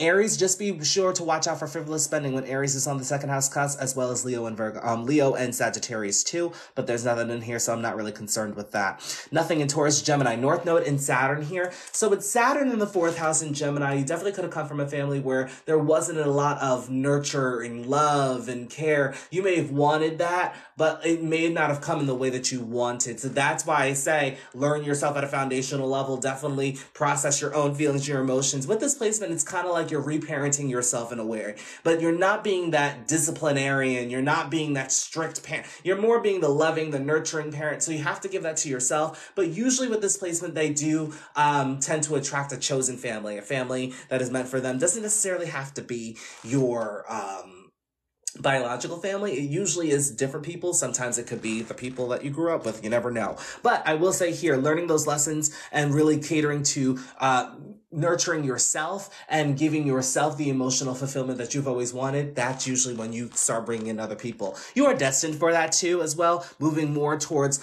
dealing with your personal life, juxtapose your career status, legacy, and life's work since your South Node is in the 10th house. I did watch a video earlier today that said that your South Node is the place that you neglect the most, whereas the North Node is the place where you have an abundance of it. So if in the case, hey, let's use that logic for a second. You may have an abundance of intellect, wanting to chat with other people, wanting to put out your communication out there, or just wanting to share your opinions and your thoughts. That may be who you are at a foundational level. Now, with this 10th house, with your South Node being in the 10th house, there's a lot of gifts that comes from disciplining yourself, really staying on top of things. Overworking too can also be seen here since you have Sagittarius having an influence in that 10th house. It is really important here that you do focus on taking care of certain things. Doesn't necessarily have to be like a child child or anything like that. But once you're taking care of something, this can help you to actually take care of yourself, taking care of yourself on an emotional level too. All right, let's see what else is going on here. Also, whatever happened in your early childhood was actually preparing you for your career status, legacy, and life's work. It's actually preparing you to put you in a position of power. Whatever you're doing, you're going to have a big impact. It's almost going to be like you're magnetic to certain people too in the masses. It is really important here though, with your Pluto and the MC, that you don't over obsess with career status, legacy, and life's work, that you also don't over obsess over your belief system, finding your own meaning of life, your own truth as well too. That'll help you to stick in your power as well. You may attract people that really like you. You may attract people that don't really like you. You're going to be like Hannah Montana here. Just be sure that with this placement that you're not giving into projection. It could be hard since it's the MC and it may be coming at a very heightened energy, but just don't give into it, because that's what helps you to step into your power and to maintain that control within yourself, okay? With Cancer, Mercury in Cancer, a lot of intuitive nudges here. And that's just with Jupiter's influence as well. Just be sure to listen to your intuition. Education could have been pushed early on in life for you. Like your parents definitely could have pushed you to further your studies or to further your education as well. Yes, but Hannah Montana, oh, what? You need the best of both worlds. Yes, you know. But it is really important here that we're focusing on listening to our intuition, because the majority of what's going to help you to have fun in life, to enjoy life's recreation, and to also further express yourself, to build that confidence, will come through that Mercury placement. Communication could be something that could be very important for you, not just because Saturn's in Gemini or the North Node's in Gemini, but because Mercury is in the 5th house and it's helping you to express that. So it needs to be expressed out. Now, be sure that you're not putting yourself out there just for the sake of other people's validation or just for the sake of attention, because it may not end that well for you, okay? And whatever you are having fun with, just be sure that it resonates with you on an emotional level as well. Now, Pluto conjunct the South Node means that you have very powerful gifts that come in from past lives early on in life as well. The things that you focused on early on in life could have been very transformative as well. There could be a lot of things that could be gifts that some of them may not serve you on your evolution moving forward. So just be sure to prioritize your healing journey to see what serves you, what doesn't serve you, to for further analysis in that. But with your North Node, with the South Node also being conjunct Pluto, I also want to look towards Sagittarius themes as well as Jupiter in Cancer. There could be emotional gifts. Your intuition could actually be a gift as well too. But when it's conjunct the South Node, sometimes you could neglect that, or this could be, as I said before, something that may not serve you currently. Let's see what else is going on. I'm going to get to that Venus in just a second. I'm just going in order, making sure that I get through everything. With Mars in Cancer, just be sure to face your emotions head on. There's the tendency to bottle up emotions, and that can lead to lashing out, violent outbursts. We wouldn't want that now. With Jupiter here, Jupiter can expand on that, so just be sure that we're facing it head on. We're dealing with our emotions, expressing it out there to whoever we feel comfortable around, instead of just like keeping it within, because that's all going to build up over a span of time too, okay? We have Moon and Leo in that 6th house. Emotional fulfillment can be found through focusing on your personal development journey, focusing on your physical health as well. You do gain confidence within your day-to-day as well, but with your 6th house manifesting through that Sun in Cancer here, you actually have a mutual reception. So there's energy going out throughout Sun in Cancer, Moon in Leo, but it's a weird dichotomy between your outer and your inner self. You want to express more of your inner self, but then you feel most confident within your inner world. You need to bring that out, okay? Because that's actually what's going to lead to you, that's going to lead to your fulfillment in life, through your recreation in life as well too. It's really going to lead you to more fun and more blissful opportunities for you as well too. But with Moon and Leo, just be sure to watch out for the ego. But I will say, since there's the balance to Neptune, pay attention to your dreams, pay attention to your vision as well, but implement a balance between spiritual development and spiritual liberation, okay? Let's see here. We have Venus and Virgo in that 7th house. Venus and Virgo, I'm not going to lie, it's picky patty energy. Okay, so anytime when I see Venus and Virgo, I will say, you know what it is that you want, but sometimes you could be too picky, even though the thing that you may want is right in front of you, but it may not be presenting as that thing. So it's really, be sure that your standards or whatever you're looking for are not so high that you can't even reach it as well, okay? With it being in the 7th house, this means that there's a charm and value to relationships, partnerships, interpersonal connection, business contracts. But with Venus tends to put other people before itself. So just be sure here that we're not doing that to your detriment, okay? And that we're not people pleasing, or we're we're not losing ourselves in relationships, partnerships, interpersonal connection as well. All right. But there is an aspect to your ascendant. So just be sure to have a relationship with yourself, best relationship that you can have. You can learn to value yourself or become more worthy of yourself once you spend more time with yourself. You will actually attract a partner that way too for you once you spend time with yourself. Sudden changes here can definitely come in your spiritual journey where it may I wouldn't say force you, but it may put you in periods of isolation. So that could be an indicator that the universe is trying to prepare you for a relationship when you're spending time by yourself or excessive times by yourself too. Is opposite Uranus too. Yep, I was just explaining that. Nothing in Libra, nothing in Scorpio, already did Sagittarius. Chiron and Capricorn in the 11th house. There are wounds around feeling misunderstood, wounds around rejection as well. This could also be in terms of your status, your reputation. Perhaps people have said some things about you that are not necessarily true. This could also deal with your future goals, the things that you would like to accomplish in this lifetime too. And people probably try to tear you down with that. It is important that first and foremost you understand yourself, that you don't reject yourself, understanding why it is that you may feel different or why it is that you are different. You are different for a reason. You are meant to bring in things in this lifetime that can help progress society to move forward, which in turn can help you to heal yourself and to heal other people too. It is really important here to develop confidence within yourself and express that out. That's going to help you to navigate or execute any future endeavors that you would like to accomplish to make them into a tangible reality here, okay?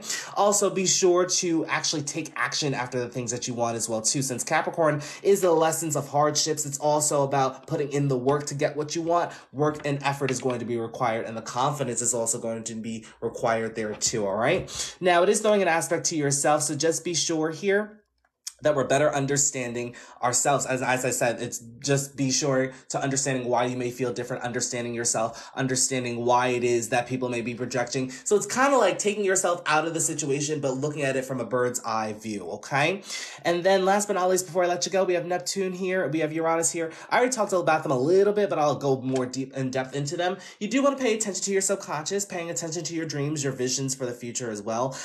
Paying attention to that because you will get some downloads and ideas on what to execute for your future as well here too. You may have a different approach to your spiritual journey or to your personal connection with the universe. Whatever works for you, that's okay. As long as you're finding a balance and implementing that within your day-to-day, finding a routine or a schedule that best works for you to give time to your spiritual self, that's all that matters, okay? With Uranus, there may be sudden karmic dealings that come about. Sudden people, this could be hidden enemies, people, places, things, the nouns really, okay? This is also going to manifest through family. Perhaps family may feel a little bit karmic for you. But I will say here, with this placement, 12th house being in the 4th, there's usually, you start to learn about your pure self, but when you're starting to learn your family as their own, like who they are as people, you may start to see a disconnect. You may feel as though that you may feel that, these people may not be for you. With Saturn's energy, you will always get the right people that are meant for you. That chosen family that I was talking about early on, that's usually where they come in if in the case that you find that you can't relate with your biological family, okay? But that's pretty much all I'm seeing for you with astrology. Let's get to tarot. Let's get to tarot and feel all right. That's right. All right, let's see what tarot has for you. Had to check my card. I did have money on there. Sent it. Great, great, great. I love to hear it. All right. There is a decision that you need to stand firm in, okay? This is really standing in your more masculine energy or just consulting advice from a business person, somebody who has the intellect to know what it is that you're going for. A decision does have to be made. This is more of an internal decision here. There's a lot of swords energy, by the way, coming out. Perhaps you are looking for a specific answer or perhaps you need advice from somebody. Somebody who, as I said, somebody who knows what it is that you are going after. This could be, you know, wow, I cannot talk. This could be in regards to a future idea that you may have, or perhaps trying to get a specific direction or what to do, or just getting more information here. This could actually come through this page, or this information could be trying to find you. Only reason is because there is definitely an opportunity that's coming in for you, but only you can take this. This is not meant for everybody on your journey. This could also be another lesson that you have to learn. Not everybody can come with you on your journey. Could have been one of the wounds that you've learned through your journey journey that not everybody is meant to come with you, okay? But whatever this opportunity is coming in for you, whatever is about to change in your life, it's just for you. Well, I can sense that life is changing for you because the wheel's about to turn in your favor. You're coming to the conclusion of something. And this could have came after a period of introspection, reflection as well. But you're about to feel very, very fulfilled emotionally after a period of feeling restricted and stuck, okay? But that's pretty much all I'm seeing for you. Those are the messages that I'm getting. Thank you. All right, give me 1 second. I'm just going to shuffle these cards. Or attempt to shuffle because that was not a shuffle. All right. Let's see who's next. Because I do see that we have... Thank you so much. Everything resonated so well. Oh, of course. Of course. Anytime, anytime. All right. Let's see who is next. We have Sky on deck. All right, and then I do have more names to add to this list too. Okay, we have Erica. We also have Jonathan. And then we have Amari. All right. So if in the case that you have not sent your donation, and if in the case that you are asking for what we're doing, we are doing readings today for astrology and tarot. If you would like a tarot or astrology reading, it's going to be $10 if you just want the one. But if you want both astrology and tarot, it's going to be $15, okay? Just be sure to send all your donations to TRZO LLC, Cash App, Venmo, PayPal. We'll add you to the queue. Just be sure also to include your birthday, time, location, like the example that you see below. And for international birthdays, specifically European birthdays, just be sure to format that in the month, day, year instead of day, month, year, okay? If in the case that you forget to send your information, it's okay, it happens. Just be sure to Instagram me on by my DMs. That way I can get it on my iPad and we're not sending it through here because I rather not have your information out there for the public. Okay, let's see here. Did I get everybody? Sky is up next. Is Sky here? And Sky, did you just want a tarot reading or did you just want astrology? Which one did you want? You're the one I want. You're the one I need. You're the one for me. Thank you. Tell your friends. Just tarot? Okay, let's see what's coming up here. So we'll leave this. Actually, we'll give it a prettier background. Yeah, we'll leave it here. That way people know who's next. All right, so what's going on for tarot? For Sky.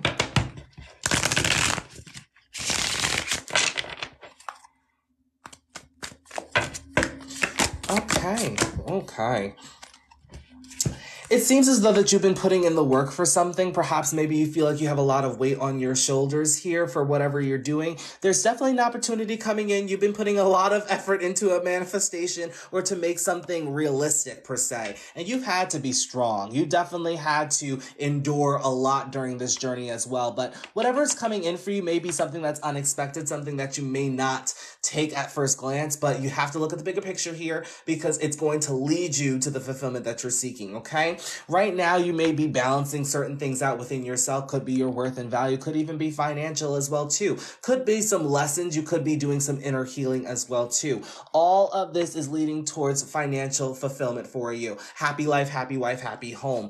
All right. Now, there are multiple opportunities that can be coming in, but you are being protected from certain opportunities. Not every opportunity is going to be for you here. And perhaps maybe you feel as though that you're taking action to get these opportunities. But remember, the opportunities that are meant for us usually find us. Remember that. There are certain opportunities that you may be trying to get on your own that may not be for you, and you may be protected during this time as well. There are also some decision that you need to make. This is more of an internal decision. In tarot, this is Moon in Libra. This is also the first decan of Libra too. So this is Venus in Libra. This is Moon in Libra as well. There's some introspection that needs to be taken place in regards to business matters, or perhaps in regards to a relationship, partnership, interpersonal connection, business contract as well. This could even mean that perhaps maybe you're trying to decide between a person and a specific thing as well. But that's pretty much all I'm seeing for tarot.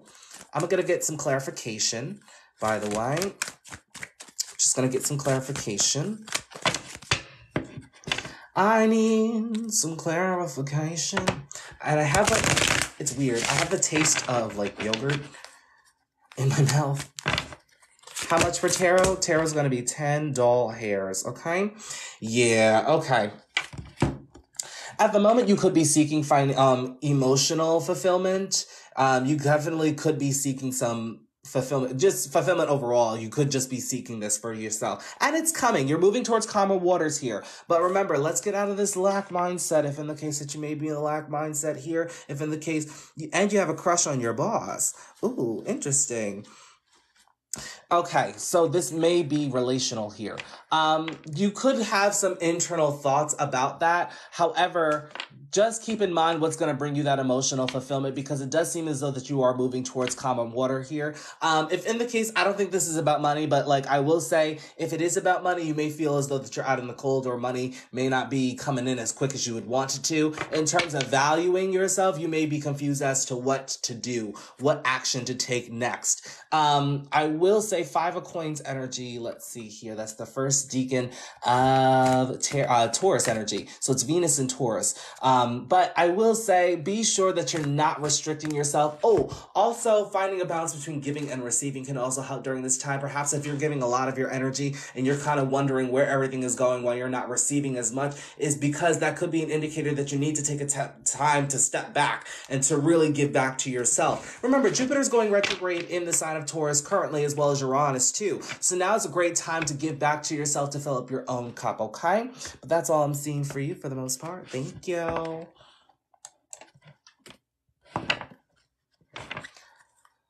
Okay, here we go. Clinicia's up next. I know you said Nisi was fine too. Yay! Okay, here we go. So you wanted 15.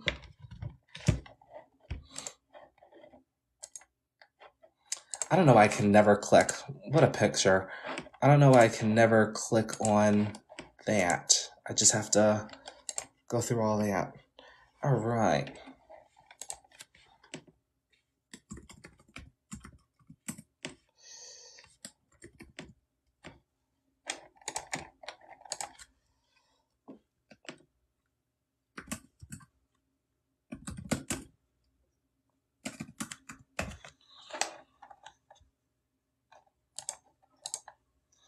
All right, here we go.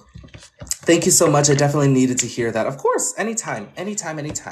All right, Libra Ascendant. Let's see what's going on down here. We have Sun 13 Leo, Moon 0 Pisces. Moon's at a critical degree. Mercury 13 Leo, Venus 4 Cancer. Mars 17 Sagittarius. Mars is at a critical degree. Jupiter 5 Cancer. Saturn 12 Gemini. Uranus 23 Aquarius retrograde. Neptune 7 Aquarius retrograde. Pluto 12 Sagittarius retrograde. North Node 4 Cancer retrograde. Chiron 23 Sagittarius retrograde. Ascendant 19 Libra, MC 22 Cancer. All right, it's given career. All right, so part of your ascension is really to focus on relationships, partnerships, interpersonal connection, business contracts, as well as marriage and union.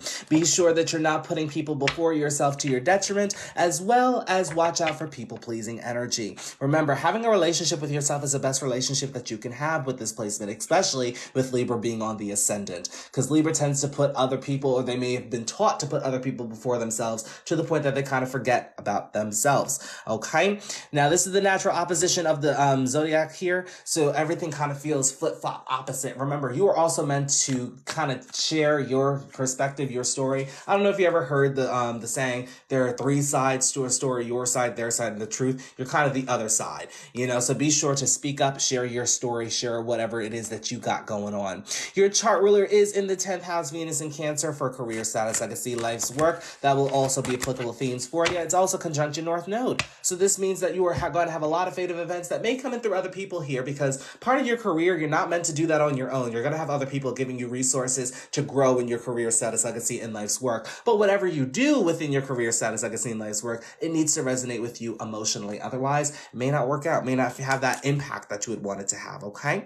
Let's see what else is going on here. With the North Node in Cancer, you're also tapping into your nurturing self, processing your feelings and your emotions, listening to your intuition. This can help you out in a very, very big way for you, especially since Jupiter has an influence on your North Node here too. North Node's at 4, and then Venus is also at 4 too. So you have both the benefics on your North Node placement. It's also going to bring you some attention, some fame, some recognition for whatever it is that you're doing, because you're destined to be out in the masses doing something. You're coming from a life or past lives where you've kind of been withdrawing your energy from career, status, legacy, and life's work. And this lifetime, you're meant to focus on it. There's going to be a lot of opportunity to build up here. With Jupiter being in Cancer, it's at a strong position as well too. But whatever you're meant to do, you could be a healer. You definitely could be somebody who nurtures the collective as well. With your moon being in Pisces, it is 9 places from itself. So this can be somebody who's a teacher, somebody who does a lot of spiritual work as well, somebody who deals with wellness, healthcare as well could definitely be seen here. Could be a nurse. Just be sure that we are setting up some energetic boundaries. That way we're not taking on other people's energy at once. And also definitely discerning who's for us and who's not for us, what energies, what places are for us as well too. Okay? Establishing a personal connection with the universe can definitely help you within your career, status, legacy, and life's work as well. Moving on, nothing in Scorpio. Just be sure not to over-obsess with money or material gains here. With Sagittarius in your 3rd house, we have Mars, Pluto, and we have Chiron here. So something tells me that perhaps maybe when you are speaking and being yourself, people may have an issue with that. They may not resonate with it. You're a very passionate speaker, but you have to be aware of the audience, the people that are around you, because some of the things that you say can come out, and basically the things that you say tell a lot about somebody's healing journey. They have to be healed in order to understand or really catch what you're saying, because it's not like you are degrading anybody. It's not like you're speaking ill on somebody, but you're speaking the truth, and that can be very powerful or intimidating to people that have not yet done their healing. You're kind of giving them an ultimatum to heal or to project. 9 out of 10 times they're going to project. So it's really important that you, A, don't take on that projection, B, focus on sharing your experience as well as what you're saying, with your opinions, your thoughts with other people. When you back that up with experience, you are establishing balance between Gemini and Sagittarius, your 3rd and your 9th house here, but it's also fulfilling some lessons for you, okay? But part of your lessons in this lifetime was to gain the experience and not just talk out of your behind here, okay? Now with Mars here, just be sure to think before you speak. Very big lesson with that. Thinking before you're speaking, because it's only when you don't think before you speak where you get the lessons. And the lessons may seem very big, okay? But I'm not gonna lie, this is kind of that type of energy where it's like you may talk about somebody, and then when they talk about you, it's like, oh my God, I don't know why they're doing this. I got all this going on, you know. Think before you speak. That's all I'm going to say here there. But I will say, it's only when you didn't think before you speak where the lessons kind of came in, where you may have felt that you had to withdraw your opinions, your thoughts, and speaking up, kind of just speaking up in general, you know. But I will say here, the issue is just not you. The issue is just other people and their unwillingness to heal. And other people giving you a hard time because of that, okay? Added a small donation tip for you as well. Oh, thank you, Cheyenne. I really appreciate it. Let's see here. But yes, it's really important, first and foremost, get to know your belief system, get to know what you believe in, what's your life's purpose, what's your philosophy. This will help you to stand in your power. Also, it's going to help you to heal yourself, but to heal other people as well, okay? But as I said, backing up what you are speaking, what you are sharing with experience, that's going to make you a very powerful figure, okay? Moving on, nothing in Capricorn, we have Neptune and Uranus in your 5th house here. With Uranus paying attention to when you are having fun, enjoying life's recreation, you could even be in love and romance, but you're going to get some ideas that can potentially help you to manifest any future endeavors for yourself here, okay? Now, I also will say with Uranus being in the 5th house, you may have an unconventional way with love and romance, having fun. Perhaps maybe you would want to raise your children differently with Uranus's influence in the 5th house. Just be sure not to detach yourself from love and romance or children at all, or life's recreation here too. You don't have to work all the time. You also may have a different approach to developing your confidence in expressing yourself, putting yourself out there. Establishing a connection with the universe can definitely help in terms of confidence, as well as putting yourself out there. But confidence is going to be needed for whatever you're trying to manifest for yourself here. Okay, your future endeavors are going to be something that's going to be your life's focus, especially with Sun and Mercury. Paying attention to your ideas will definitely help you out here. But when you deepen that connection with the universe, this can also help you out to not only build up your confidence, but it can give you more ideas on how to execute your future endeavors, okay? Moon and Pisces, we already talked about, so I'm not going to go into it all that much. We have Aries, Taurus, Saturn, and Gemini. Saturn in the 9th house, as I said before, not an easy placement to have, is because you are dealing with other people, other people's beliefs, okay? And so this can definitely affect people on a psychological level. It is really important with Saturn and Gemini, first and foremost, you could be the jack of all trades, master of none, but you'll always do it better than the master of one. Remain curious in your beliefs. Don't say or spread information based off of things you don't have the full story on, okay? That's going to be the lesson with Gemini here, especially if you you're wanting to help teach other people in a way that may be beneficial for you, backing that up with experience is going to be the way to go. Otherwise, I would say here, finding an outlet to get those words and opinions and your thoughts out will definitely help you to heal yourself, okay? Let's see what else is going on here. Cancer already went over. So Leo, last but not least, before I get to tarot. With Leo, what you're becoming is really focusing on your friends, groups, networks, organizations, and the execution of your future endeavors. As I said with Mercury and Leo, just pay attention to your ideas.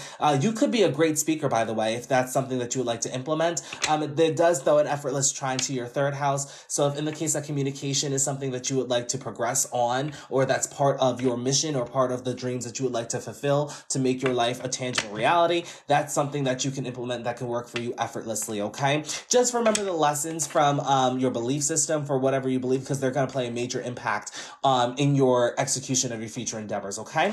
Let's get to tarot.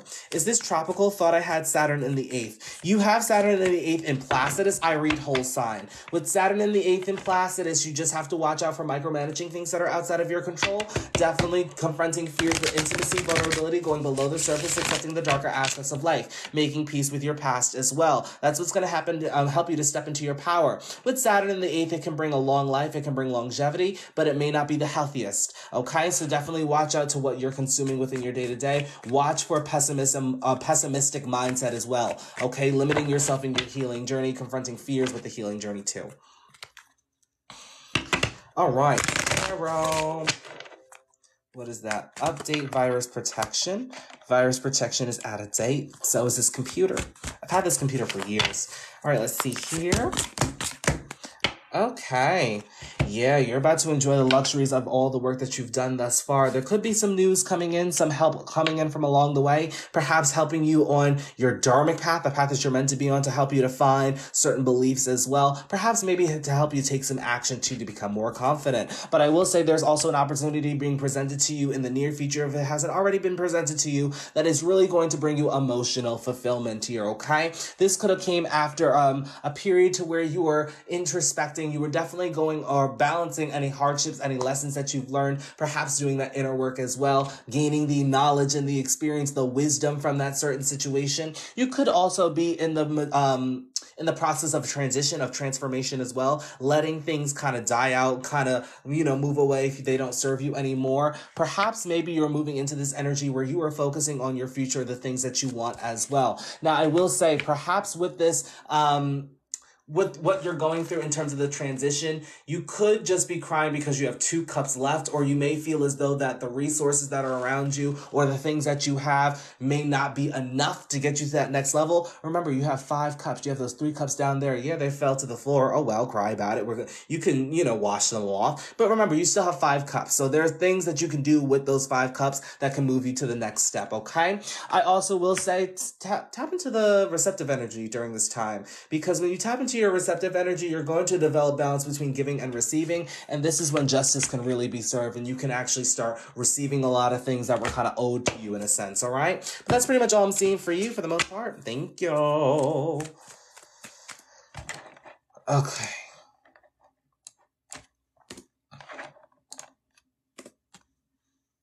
Let's see here.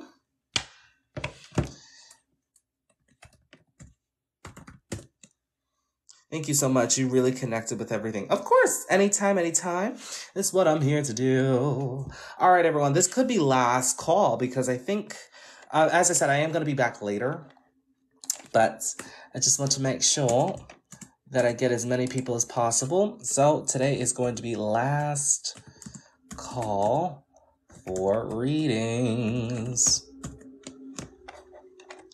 All right, last call for readings, everybody. Last call for readings. If you would like a reading, if I paid, when should I come back? No, you're already on the list. If you paid and you don't have to come back or at any point, but I'm going to go through the list. So if you're on the list, you're already set. I'm going to do your reading. But this is for people that have not paid yet, that may be kind of on the fence. It's their last call as well. But usually readings take maybe 5 to 10 minutes. It's nothing That's a OJK. I see my name. That's right. All right. So last call for readings. If in the case that you would like a reading, they're going to be $10 for either tarot or astrology. If you want both, they're going to be $15. You can send all donations to TRZO LLC, Cash App, Venmo, PayPal. The name is synonymous through all 3 platforms. Okay. Just be sure to include your birth, time, date, location, just like the example that you see down below, and we'll add you to the queue. For international birthdays, just be sure to format that month, day, year. All right. And if you forget to send it, it's okay. It happens. Just send it to my Instagram, TRESCZO. If I want to hear what Spirit has to say about my mom, which one do I have to pick?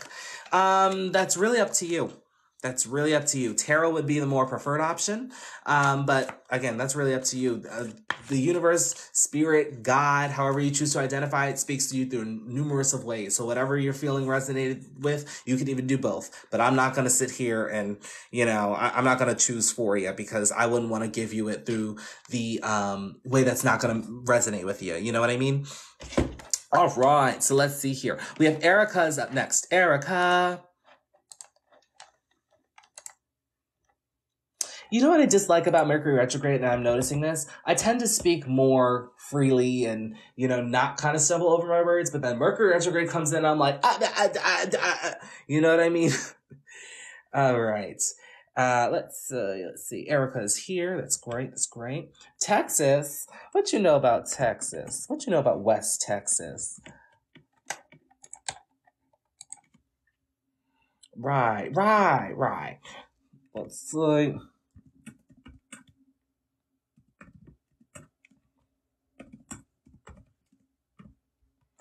All right, let's see what we got going down here. All right, so Sun 2 Gemini, Moon 22 Aquarius, Moon's at a critical degree, Mercury 23 Taurus, Venus 27 Taurus, Mars 13 Aries, Mars is at a critical degree, Jupiter 5 Virgo, Saturn 18 Aquarius, Uranus 17 Capricorn retrograde, Neptune 18 Capricorn retrograde, Pluto 21 Scorpio retrograde, Pluto's at a critical degree, North Node 2 Capricorn retrograde, Chiron 5 Scorpio, Ascendant 19 Leo, MC 15 Taurus. All right. Here's what we're doing. Let's see what's up here. Leo ascendant. Okay, so for your ascension, for your life's purpose, what you're really working on towards this lifetime is building up your confidence, expressing yourself, putting yourself out there, not giving into other people's projection, and also not giving into self-sabotage. Don't dim your own light. I see you. All right. With your chart ruler being in that 11th house, major focus is going to be on friends, groups, networks, organizations, the execution of your future endeavors. Pay attention to your ideas. You're going to have a lot of them, okay? But watch out for spreading misinformation or gossip, okay? Because that may not work out for you.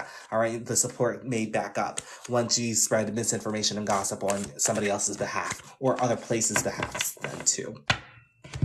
Let's see here. El Paso, tell my sister I said hello. I'm screaming. All right, let's see here. With Chiron and Leo in the first house, anytime when you try to express your authentic self, anytime when you try to step in your confidence and really just be you, people had something to say about it, or perhaps people projected, okay? It is really important here that we're not giving into the projection, as we just said, but also just focusing on being yourself, really just continuously putting yourself out there, enjoying life for its recreation, okay? But also paying attention to your future endeavors specifically. That will help you to not only heal yourself, but to heal other people. It's also going to help you to stand in your confidence more. Strength. I'm telling you, Leo is the sign of strength originally. Okay. And other people may try to downplay Leo. Like, you got to be strong to express yourself and to really be your most authentic self and to have confidence with that. That comes with strength. That comes with experience as well. Okay. Let's see here. Now you do have two aspects to your ascendant. You have Saturn and then you have the moon as well here too. For starters, having a relationship with yourself, best relationship that you can have. Saturn and Aquarius here throwing some karmic lessons on relationships, partnerships, interpersonal connection, business, contract, marriage, and union as well. Perhaps you had to learn through karmic relationships that not everybody has your best intention at heart. And you do find emotional fulfillment through relationships, partnerships, interpersonal connection, business, contracts, and you're destined to have a long-term relationship.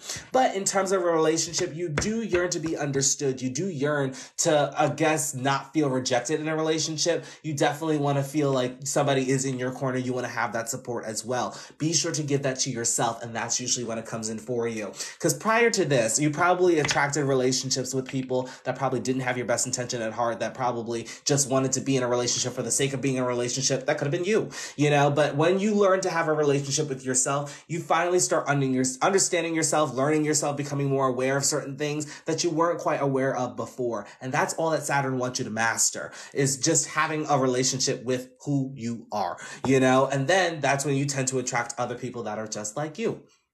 Look at God. Okay. Now, I will say also with Saturn and Aquarius, it's a better Saturn, does better than Saturn and Capricorn here. Just, you need to be consistent, rather it be with business, rather it be with a relationship. This is how Saturn can give you blessings that last for you. It's all about consistency, and it can give you emotional fulfillment too. Okay. Moving on, we have Jupiter and Virgo in that second house. Watch for frivolous spending here. With Jupiter and Virgo, definitely makes you grounded, makes you more disciplined and focused on executing efficiency in your life. Okay. There's definitely going to be a lot of focus on developing your skills, or developing your personal development skills, as well as your physical health as well. Watch for criticism of others as well, okay? Because that can affect worth and value for you. But for the most part, I will say here that whatever you're doing within your career status, like I can see in life's work, can definitely have an effect on your finances. I'm not going to say, oh, it's going to benefit your finances. It can have an effect on it. It could work out as a benefit for the most part. There is a square here, so there's inner conflict and tension with perhaps what it is that you're doing. Should you continue with the path that you're on right now? But I will say, if it is helping you to grow and give you resources, then by all means, definitely tap into that as well. But if it's not catering to your personal development journey, the universe usually has a way of kind of cutting off the things that no longer are of service to us and moving on, kind of putting your focus in a new direction. Okay. So don't stick with something if in the case that all of your lessons are kind of done. If the sun is not shining in that area of life, move to somewhere else. Okay. I learned self-love, and it's beautiful to have that kind of love. Right. Nothing in Libra. Scorpio, fourth house here. Very transformative upbringing. Could be a generational curse breaker. Everything that has happened within your earlier childhood definitely is helping you towards your career status, legacy, and life's work with this aspect here. Definitely need to find a balance between your personal and your private life, your personal and private life, and your public life as well too, okay? Be sure to prioritize your healing journey, but not over-obsessing about it, but going below the surface, accepting the darker aspects of life, making peace with your past, okay? This will help you to stand in your power, not only within your public life, but in your private life as well. But just be sure not to over-obsess about your healing journey, over-obsess about your career status, legacy, and life's work, and everything will work out just fine for you.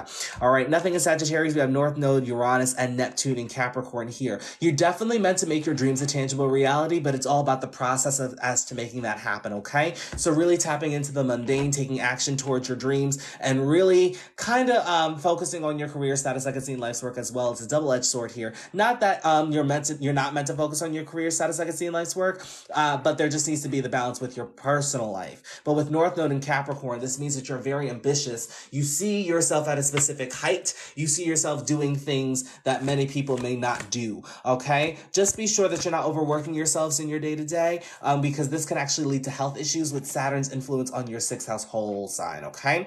With Uranus here, sudden changes can happen within your day-to-day. Perhaps maybe you change jobs quite easily, but for the most part, with Uranus here, you just want to pay attention to any ideas that come about within your day-to-day. Not only can they help within your career status, legacy, and life's work, they can actually help you to execute any future endeavors that you have for yourself as well. Perhaps there could be some inner conflict and tension in regards to what you're doing within your day-to-day and your belief system. Just be sure here that if anything is causing you frustration within your day-to-day, chances are it's not for you, okay? With Mars in the ninth, just be sure not to rush through your healing journey, but part of the lesson within your ninth house is to find a belief system, a philosophy, a meaning of life, your own truth, and really expand on that. But if that's not resonating with your day-to-day, chances are it's not for you. Establishing a connection with the universe can definitely help you out here. Trusting in the unknown can also help you out here too. But usually the indicator if anything is causing frustration, if in the case that you find that you're taking some impulsive action, not for you. All right. Moving on. We already went through Aquarius, Pisces, Mars, just touched on. So with your 10th house being in Taurus, you're not meant to do or build your career by by yourself. You're going to have other people bringing in some resources, definitely going to help to elevate your career status, legacy, and life's work. Definitely utilize your ideas within your career status, legacy, and life's work with Mercury's influence there. You also could be a great speaker. You could be a public speaker here as well too. But with Mercury and Taurus, I like this placement because they tend to think before they say. They tend to take their time with communicating as well. Not like myself, because I have a fast moving Mercury placement, or at least my third house. It's North Node and Virgo in the third. But I will say with Taurus, Mercury, they tend to take their time. They tend to do things at a very slow pace. And that's the thing with your 10th house in Taurus. Patience is going to be required. Sometimes it's like watching paint dry, but things overall tend to come together, okay? And then the Sun in Gemini, your major focus, as I said before, it's on friends, groups, networks, organizations, the execution of your future endeavors. You could be the jack of all trades, master of none, and you'll always do it better than the master of one. You're not meant to put all of your ideas into like one basket. You are meant to do multiple things, okay? With that ruler manifesting in the 10th house, these are things that can actually be at a height, or these are things that can actually grow and bring you some security and stability within your life as well too. But they're going to come with some unconscious qualities, some hidden enemies, some hidden things as well that will eventually come to light. So I will say, just pay attention to your unconscious qualities, because anything that's on your subconscious that you're not aware of will manifest within your career status, legacy, and life's work too, in regards to making your dreams a tangible reality. Okay? But that's all I'm seeing for astrology. Let's get to tarot. Okay, there could be things that the universe is holding back from you right now. Could be some secrets that the universe doesn't want you to know everything right now. But the universe does want you to focus on healing yourself, your inner self as well. This could have been for communication, past communication from people. This is the second decan of Gemini in modern tarot. So I will say here that is Gemini, Libra, Venus in Gemini. You could be focused on a lot of stimulation that's outside of yourself. Just be sure to give or have a relationship with yourself. That way you're not depending on something that's outside of yourself. And that way, nothing outside of yourself is hurting you. You're just really focusing and catering on yourself. It's also a great time to focus on any endeavors that you have, that's your sun in Gemini. Just focusing on any ideas, because you're meant to put that out there. You're meant to progress society forward. Right now may be a nostalgic time for you. You may be looking back in the past. I don't blame you. There's a lot of retrograde planets going on, but perhaps justice may be served from a certain situation that happened in the past. Perhaps maybe you're thinking about something that you weren't dealt the right cards, or something happened and it didn't work out in your favor. Oh, that's all coming around full circle, so there's no need to worry about that. But that's pretty much all I'm seeing for you for the most part. Thank you. No, readings are closed. Readings are closed. Readings are closed. Oh, didn't mean to do that. Readings closed.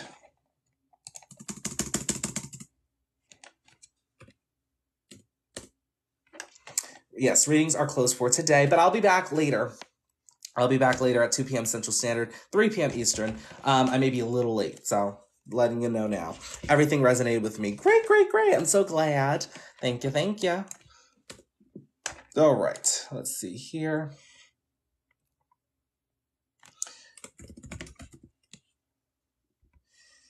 All right, Chelsea's the last person. Please don't send anything. I put in a payment after your last announcement. Is that okay? Oh, no, you're fine. Chelsea, that's why I said you're fine. Because you sent it before I typed in readings are closed. So I wrote you down, you're fine. But if anybody sends after that, then I'm going to have to refund them. You are the greatest of all time. Oh, well, thank you. Thank you. Tell your friends. Stop here. All right, let's see. Let's see. Who is next? Jonathan is next. Is Jonathan here? My reading from last, of course. Be back at 1 p.m. I want to do my daughter's chart. Okay, no worries. No worries. Yes. Okay, Jonathan's here. I remember I can't get to this place from the bottom.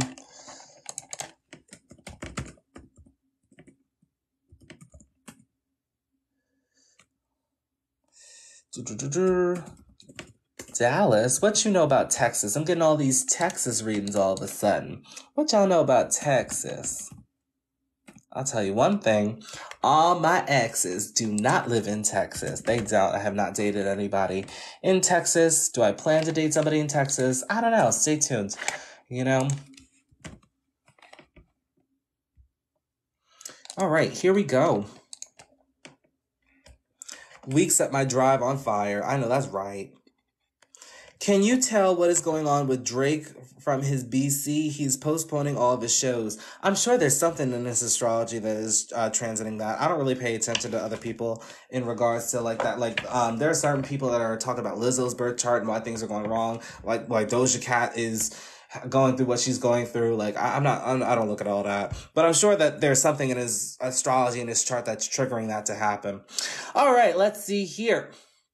Jonathan, let's get to it. Sun 18 Aquarius, Moon 28 Aries, Mercury 23 Capricorn, Venus 3 Capricorn, Mars 13 Sagittarius, Jupiter 12 Leo retrograde, Saturn 22 Gemini, Uranus 28 Aquarius, Neptune 10 Aquarius, Pluto 19 Sagittarius, North Node 5 Gemini retrograde, Chiron 14 Capricorn, Ascendant 19 Pisces, MC 23 Sagittarius. Not one single critical degree. Look at you, look at you.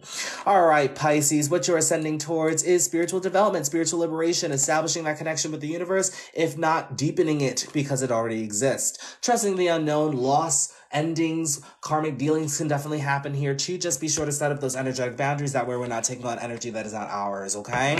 Also, be sure to focus on spending time by yourself. It helps you to become more aware of those unconscious qualities. With your chart ruler being in the 6th house here, major focus is going to be on your daily endeavors as well as your day-to-day operations, work schedule, routine around personal development and physical health. It's also about building up your confidence, putting yourself out there, expressing yourself, and not giving into other people's projection. This is going to help you to stand in your power. It's also going to help you in your career status, legacy, and life's work. Just be sure to watch for overconfidence, over-egoism, okay? Because that could happen with Jupiter and Leo. It's that shadow aspect. Sad, isn't it? Moving on, Mars, going into your 2nd house with Aries. Moon is in Aries. Now, the moon here can wax, because it waxes and wanes, it goes through the phases. You can definitely go through phases with your money, with your income as well, with your worth and value. So be sure to watch out for impulse spending, frivolous spending as well. With Moon in Aries, you need to face your emotions head on. If not, this can lead to violent outbursts and lashing out. Moon is throwing an aspect to Mercury. That square may resemble that you may feel as though that you don't have enough resources to make your dreams a tangible reality at this time. The thing is, when we are paying attention to our dreams, the things that we want in our life, we tend to look at it at the highest level.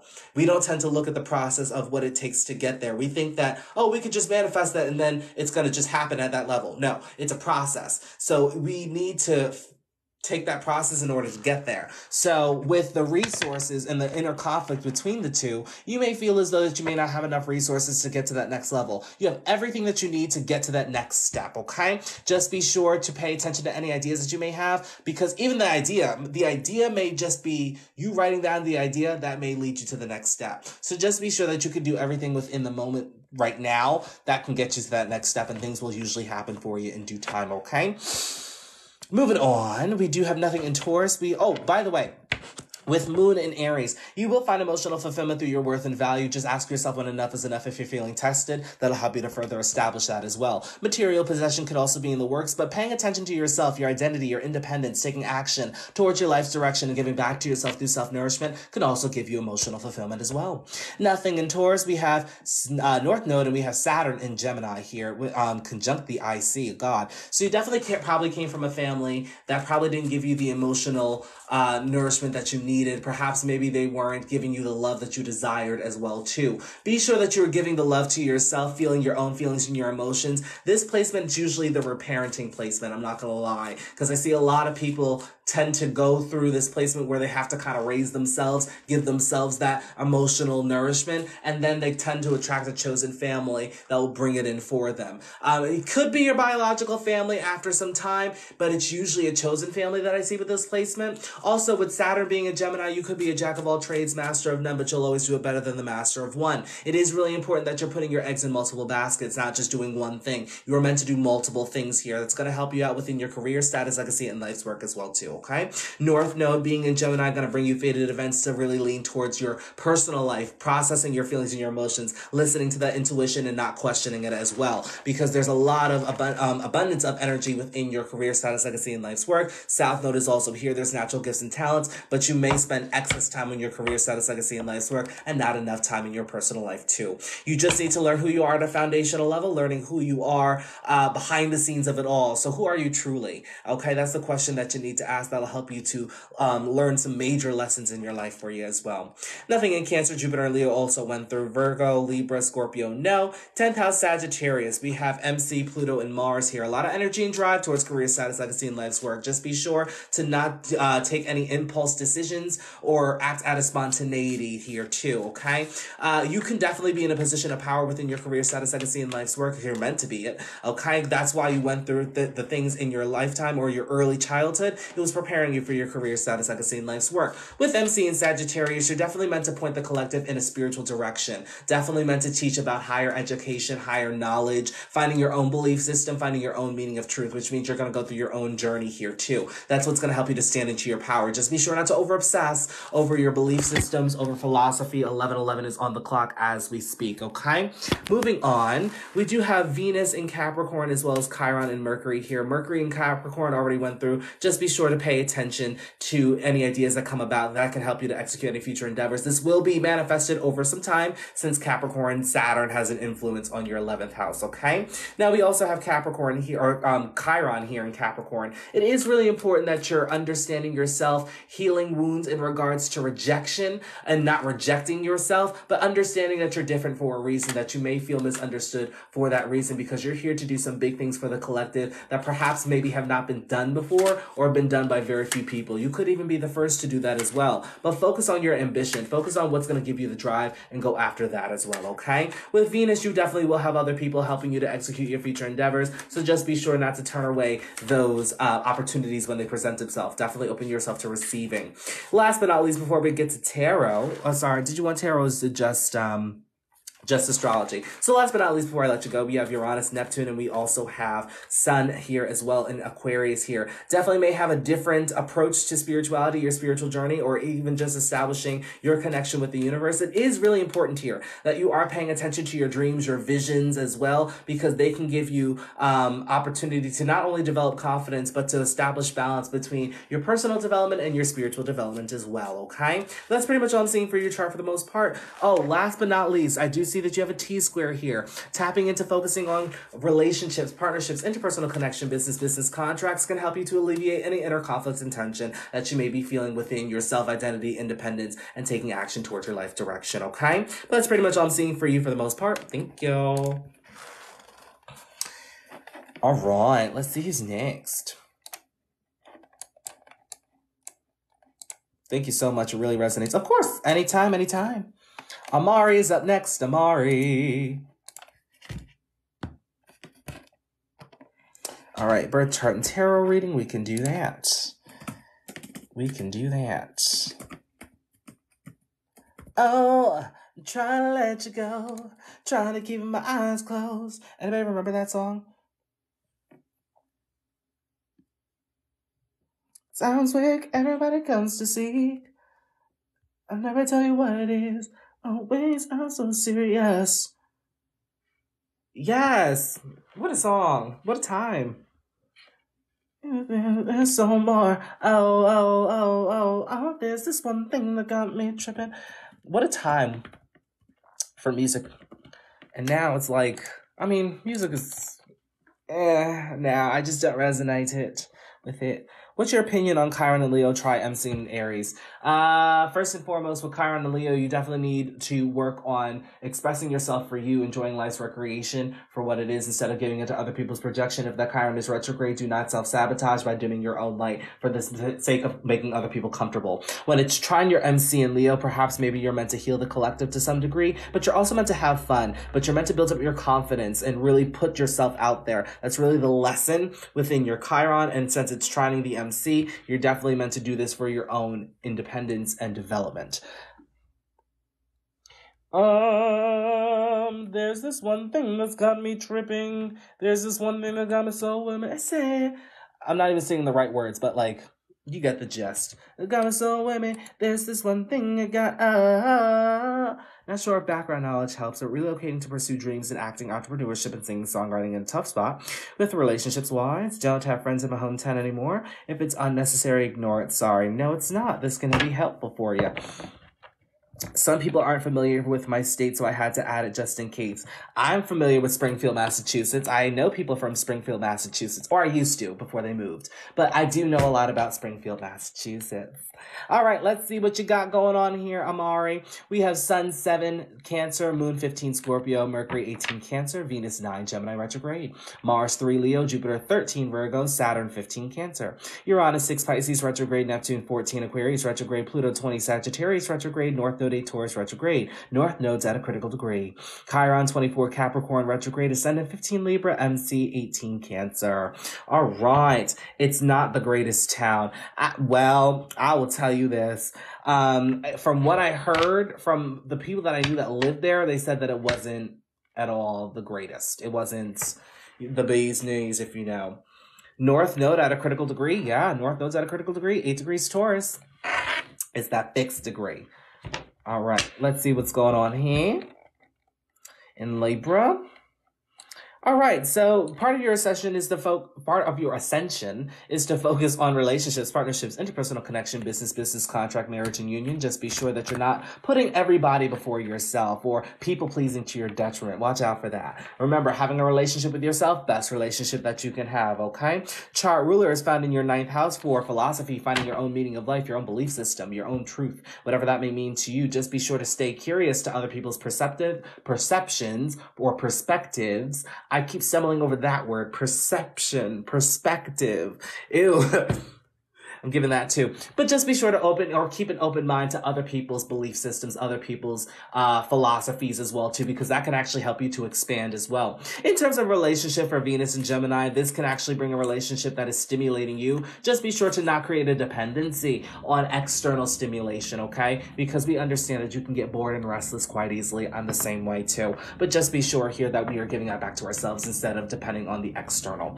Now, Venus and Gemini, your chart ruler does sit at an apex of a major T-square here, so tapping into communication, developing your skills, siblings, cousins, your immediate environment, as well as implementing your experience with your information that you're sharing with other people. That'll actually help you to alleviate any inner conflict and tension that we're seeing in your chart. All right, moving on, we have Moon and Scorpio in that 2nd house there. Moon and Scorpio, not a pretty placement, but I will say prioritizing your healing journey, going below the surface, accepting the darker aspects of life, making peace with your past, as well as intimacy, vulnerability as well. That will definitely give you emotional fulfillment here. With Moon and Scorpio, your worth and value can also be a means of giving you emotional fulfillment, but you need to learn your own value here, because other people could definitely see your value. That's that North Node and Taurus there. Other people will see it within you. You need to see it within yourself, all right? Also, be sure not to obsess over money, and don't tie money to your worth and value as well too. That will all lead you to stepping into your power as well as emotional fulfillment. But I will say your career status, legacy, and life's work can definitely be a means of your income, especially because your 10th house ruler is in the 2nd house. But whatever you're doing for your career status, legacy, and life's work, it needs to resonate with you emotionally. Otherwise, it gets the chop. It's just not going to work out for you. All right. Well, I wouldn't say that. I wouldn't say it's not going to work out for you, but it may not hit the same. You know what I mean?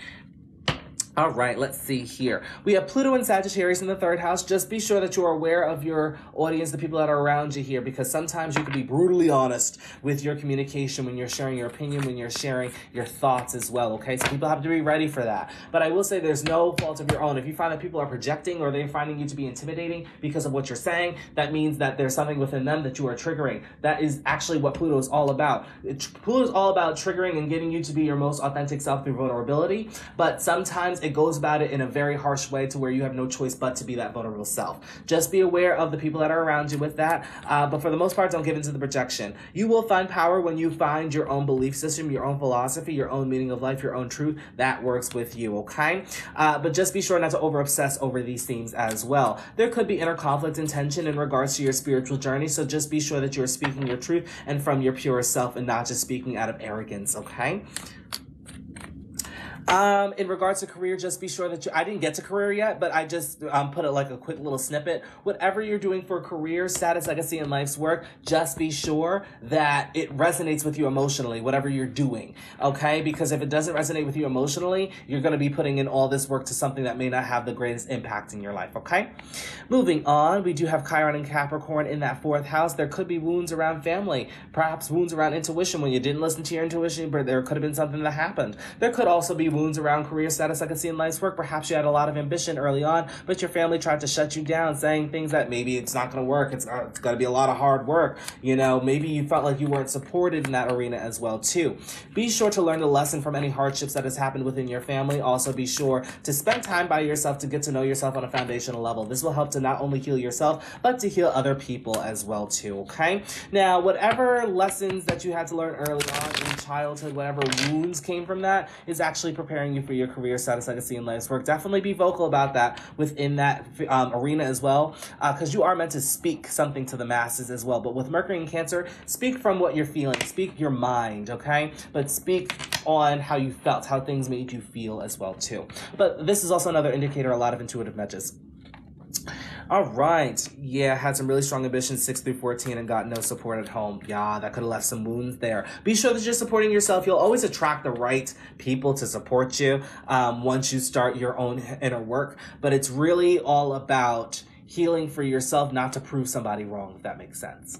Okay? We have Neptune and Aquarius in that 5th house there. Establishing a connection with the universe can definitely help you to build up some confidence to further express yourself as well. Can also help you to have more fun. You can definitely go about building up your confidence in a very unconventional way. Just be sure here that when you're connecting with your spiritual side, that your purest energy is coming through, okay? There could be inner conflict and tension in regards to how that may affect your worth and value. As I said, just be sure here to be your most authentic self and just don't give into other people's projection here, okay? That will definitely alleviate any inner conflict and tension that we see between your 2nd house of worth and value and how that may be expressed out, okay? I used to walk around outside looking crazy with no shoes on. That built my confidence. Whatever way works for you, that is very Aquarian, but you know, whatever way works for you is really the best way possible. It may look delusional to other people may give you a hard time. Don't give into it, because that can affect your emotional well-being too. But I will say it's going to help you to learn yourself in a way that you haven't learned yourself before.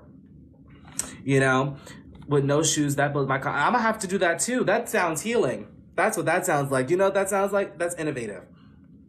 All right, Uranus and Pisces.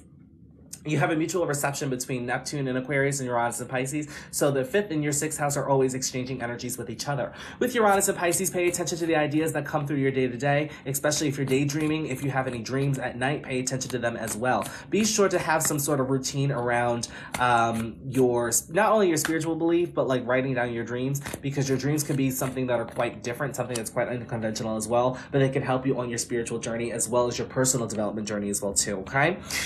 And this can also help you within your career status, legacy, and life's work. Also, be sure to set up some energetic boundaries within your day-to-day. There's a tendency to take on energy that is not yours within your day-to-day that you can mistake as your own, okay? Not everybody has your best intention at heart within your day-to-day, and I feel as though the deeper that you get within your spirituality, the more you're going to understand that. There does need to be the balance between spiritual development and physical development within your day-to-day, so just be sure to establish that, okay? Nothing in Aries, we have North Node in Taurus in that 8th house there. Definitely destined to prioritize your healing journey, going below the surface, accepting the darker aspects of life, making peace with your past. You're also meant to learn your worth and value by being tested by the universe through these transformations, so ask yourself when enough is enough. With North Node and Taurus in that 8th house, an inheritance can definitely come into you at some point, but as I said before, other people can definitely see your worth and value. It's up to you to learn it for yourself, okay? With North Node being in the 8th house, it does come with some type of transformation, but usually after the transformation is usually when it gives you the reward for undergoing such energy, okay? With Venus being your 8th house ruler, being in the 9th house, your belief system is really going to be drawn through these transformative events. It is giving you the experience, but as I said, with that Venus and Gemini being your chart ruler, just be open to other people's beliefs, other people's experience, because not everybody went through what you went through as well. Okay. Cancer, Sun, 10th house here. We have Saturn, Sun. We have Mercury as well in that MC. As I said before, whatever you're meant to do within your career, status, legacy, and life's work, just make sure it resonates with you emotionally, okay? With Saturn in Cancer, it is going to take a lot more work for Saturn to really bring in the things that you want. But Saturn in the 10th usually requires hard work on its own. When it's in Cancer, it's really learning who you are at a foundational or an internal level. With Sun being here, it's just tapping into your more nurturing side, really processing your feelings and your emotions too, but listening to your intuition is going to be big, because with Mercury in Cancer, you're going to get a lot of nudges, and you may want to, pay attention to those nudges and see where they're leading you, because this can actually lead to growth within your career, status, legacy, and life's work.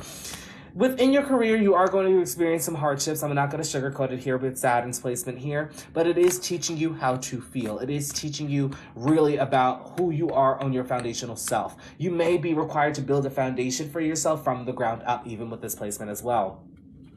With Mars and Leo in that 11th house here, you may find yourself in leadership positions. You also may put some energy and drive behind your friends, groups, networks, organizations as well. It is really important to not get ahead of yourself, or not to take some impulse action after your goals to make them a tangible reality. And definitely also watch out for putting too much energy and drive into building up your confidence, because I wouldn't say over egotism can happen from here, but just watch the ego here, because putting a lot of energy behind something can make that grow. At what age would you say, or at what point in life would the transformation come from the North Node? Around your nodal return, so around 18, or any aspects being made. Right now, you're going through a big transformation since Jupiter and Uranus are in your 8th house. Uranus has been here for the last couple of years. Jupiter just got there in, I would say May or June-ish.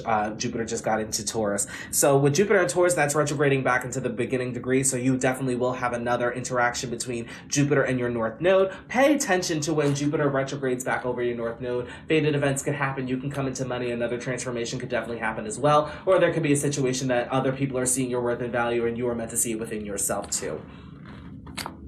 At 18, got kicked out, but also got my first car. Usually how, when is that? That's your nodal return. That's around 18. But I also will say, usually when your nodal return is not the greatest, your Saturn return tends to be better. So I'll leave you with that, okay?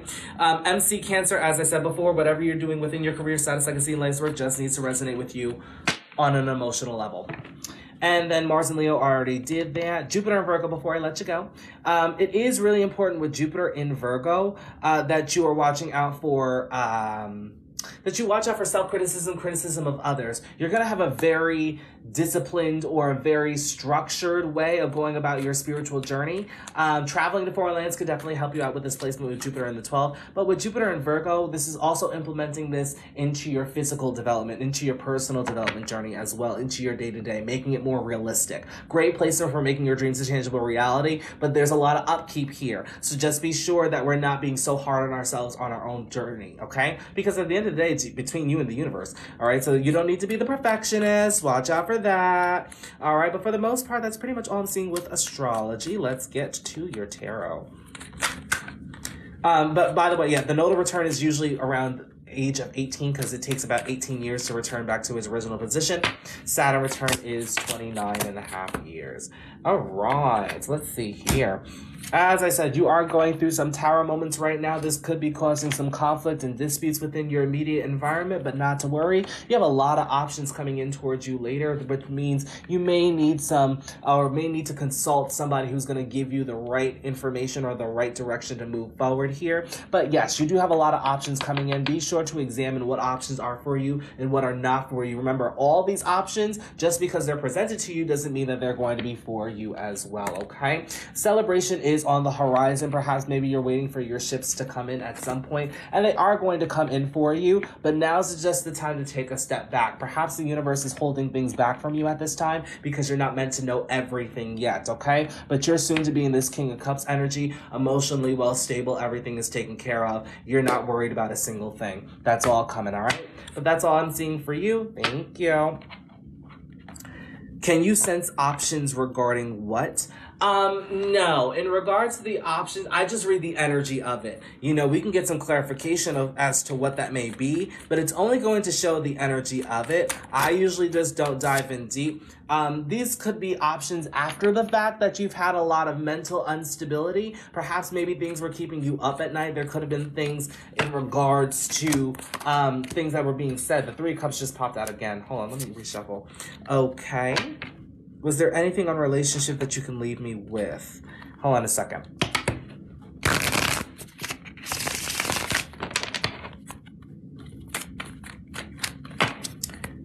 Didn't mean the question mark, sorry. Oh yeah, no worries. Okay, so in terms of relationships, this could be something that's coming in for you, something that can come from passion, a certain idea, a certain spark. In regards to that, things are turning within your favor. This could lead to emotional fulfillment for yourself, or perhaps on an individual level too. It seems as though you're moving towards calmer waters, and this could have came after a period of introspection and reflection for yourself. But just be sure to establish a balance between giving and receiving. But there's something coming in for you. I don't know what it is, but in terms of relationship, all these cards came out for you. But I will say here, this card came out before you asked your question, but the options could be in regards to whatever it is that's on your mind. So I'm going to give you a word of advice. Anything that is causing you some frustrations, causing you stagnancy, causing you some negative thoughts may not be for you. So be sure to examine your options. Everything that that you consider to be an option, examine them in full, okay? Because whatever is keeping you up at night, chances are it may not be for you.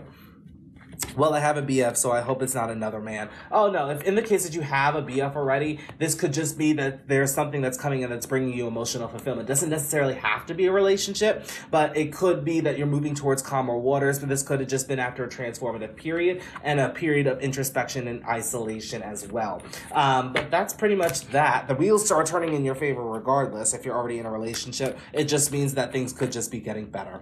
All right? Let's see. Oh, you're welcome. Anytime. All right, we have Aries 888. Is Aries 888 here? Well, I'm gonna say 888. Is Aries 888 here for the Bible? Yes, she is. It tells me so. That's right. All right, here we go. And this is for Tasha.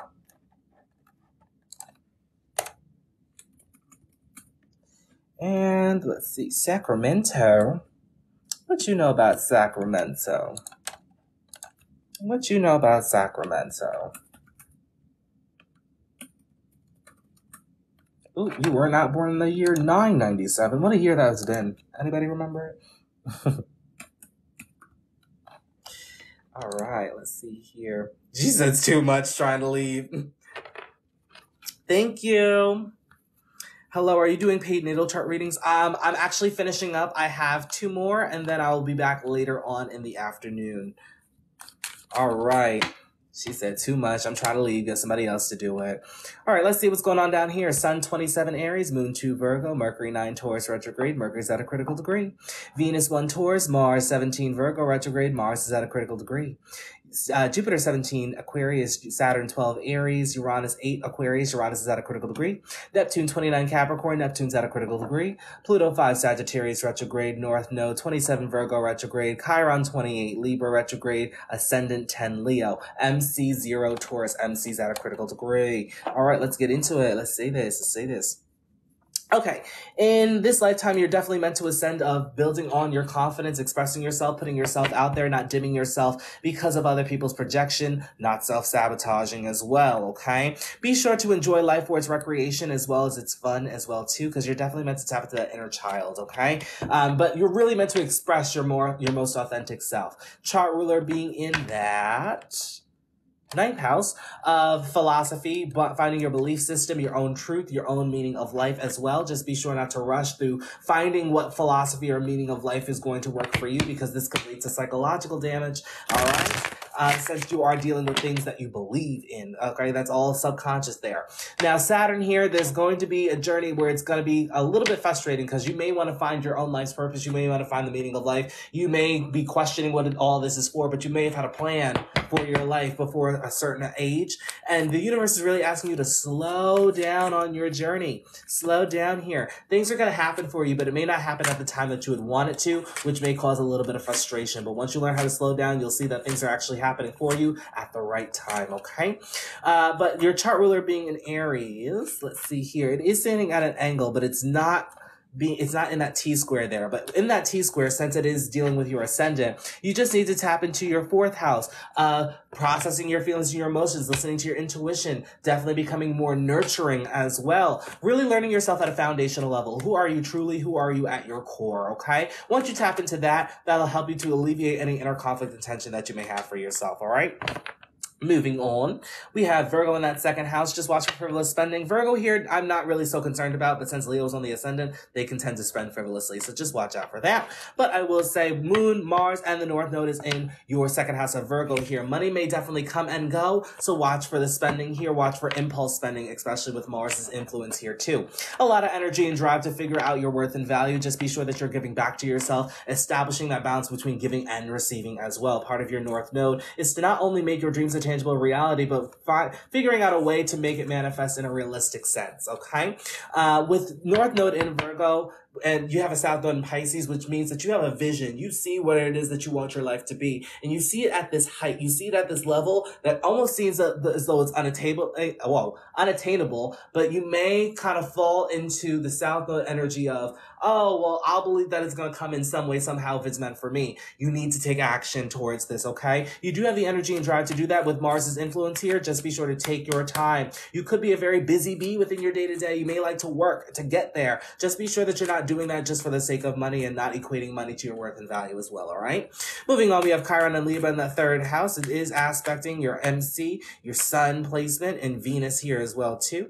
And it is conjunct your IC. These could be wounds pertaining to family, your worth, not your worth and value, family, processing your feelings and your emotions, as well as your communication, developing your skills, your community, siblings, cousins, your immediate environment may also have an influence on this Chiron placement. These wounds can come from other people, relationships, partnerships, interpersonal connection, business contracts as well too. Perhaps maybe you had your fair share of karmic relationships within your community, within your neighborhood. That could be a reason why you're ready to go at a Sacramento there, is because of the fact that when you're sharing your truth, when you're sharing your opinion, when you are speaking up for yourself, people may try to tear you down. People may project onto you for some reason. And I would just say, first and foremost, don't give into that. Just focus on A, having a relationship with yourself, because that'll help you to heal yourself and heal other people. But B, also sharing your experience within anything that you're sharing, like any information that you share with other people, back it up with experience. That'll actually help you to heal yourself and to heal others as well. Okay? Moving on, let's see. We have nothing in Scorpio. We have Pluto in Sagittarius. So there's definitely power that comes from expressing yourself and really stepping into your confidence there. Not just because of your ascendant, but because your 5th house. It's also good energy manifesting for you, good fortune manifesting for you. You did something right in the past life too. But with Pluto and Sagittarius, finding your own philosophy, meaning of life, your own belief system, that'll help you to step into your power just as long as you don't over-obsess with it as well too, okay? Neptune and Capricorn in that 6th house can definitely give you a false illusionment of what your day-to-day should look like. Perhaps maybe you dream about working for yourself. You may have visions for having other people work for you. Whatever that case may be for you, just be sure to establish a connection with the universe. Definitely focus on your spiritual development journey. This can actually help you to take action within your day-to-day to make your dreams a tangible reality for yourself. There could be a lot of lessons here. Just be sure not to overwork yourself to your detriment. That can actually lead to health issues, ailments, sickness, ailments as well, since Saturn has an influence on your 6th house, okay? But I will say there could be a little bit of tension or conflict in regards to your day-to-day endeavors and your career status, legacy, and life's work. So just be sure to take the tangible action, okay? Instead of just believing that it's all going to happen for you. Remember, you have a Taurus MC, I believe, but your sun is still in Aries, so you just need to take tangible action after that, okay? In your seventh house, you have Jupiter and you have Uranus here. Definitely, you may yearn to be understood in connections, partnerships, relationships, interpersonal connection, business contracts. Just be sure that you are understanding yourself, having that relationship with yourself, as I said before. That will definitely be beneficial. With Uranus here, the relationships that you may want may be more unconventional, may come with certain shakeups. There may be a detached energy to some degree. Just be sure here that you're finding the right relationship for you. These relationships can actually help you to manifest any external goals that you may have for yourself in your future. Okay, so just be sure here that we're paying attention to the ideas because they can actually be executed further down the road for you. With Jupiter here, it's actually bringing you some lessons. It's also bringing you some blessings and opportunities to get to know yourself and to get to know life through other people. Just be sure here with Aquarius energy, it's going to bring all types of Aquarius energy, and that can manifest as people that could be narcissistic, unfortunately, since Saturn is in your ninth house, and that's one of the expressions of Saturn in the ninth. So you may attract a lot of narcissistic energy, a lot of people that may feel pompous, they may appear to be arrogant, but they also may have a big heart too. It's rare that these people may be both. They may both have a big heart, but then they're also narcissistic, but they could just be outspoken. They may be focused on themselves. They may have a sense of independence as well about them, but just be sure to find the right fit that is for you. Okay, Saturn does have an influence on that seventh house, so I will say that karmic relationships are definitely, they could be in the cards here, as well as relationships that may not serve the best intention for you. So just watch out for that as well, okay? Nothing in Pisces already went through Aries, Venus in Taurus. We have your MC, Venus, and Mercury in Taurus here. For starters, you're not meant to build your career by yourself. You're definitely going to have help from other people giving resources to grow your career status, legacy, and life's work. Definitely may have some ideas, so utilize them within your career as well, too. You definitely tend to think before you speak as well with Mercury in Taurus, which is very beneficial for that placement. But I will say, whatever is in your career status, legacy, and life's work, just be sure to take your time. Patience is required. It is going to be around for a long time, but usually with Taurus energy, everything happens very, very slowly to make sure that everything is done right the first time round, okay? That's all I am seeing for astrology. Let's get to tarot. I'm just seeing that I get everything. I did. Very affirming so far. Aligns with my personality. Learned a lot at this at a young age. Oh, look at you. Look at you. I hate stress, love peace. There we go. Okay, here we go. Let's see. Oh, yeah. Oh, yeah. Oh, yeah. Okay. Spiritual messages coming through for you. It's going to be pertaining to your spiritual journey. You've gone through a lot here. You had to go through a lot of introspection, but the wheel is turning in your favor. Perhaps you've heard that you need to take a leap of faith or anything like that. It's just taking a risk based off of the things that you are wanting right now, okay? I can sense that you've probably gone through some sort of hermit mode, that you spent some time in isolation. This is probably to better develop your goals, better develop what it is that you would like to do, whatever it is that you want to execute in your future. There's not that much energy that you need to put into your manifestations at this time. Take a step back, because now it's really the universe's turn to work its magic, okay? Pretty soon you're going to be sitting very pretty in all of the things that you've done, especially in emotional fulfillment as well too. And this is coming after a long time of conflict, disputes, and interactions within your immediate environment. You're going to be in this feeling where your ships have come in and your manifestations are coming into fruition, okay? That's all I'm seeing for you. Thank you.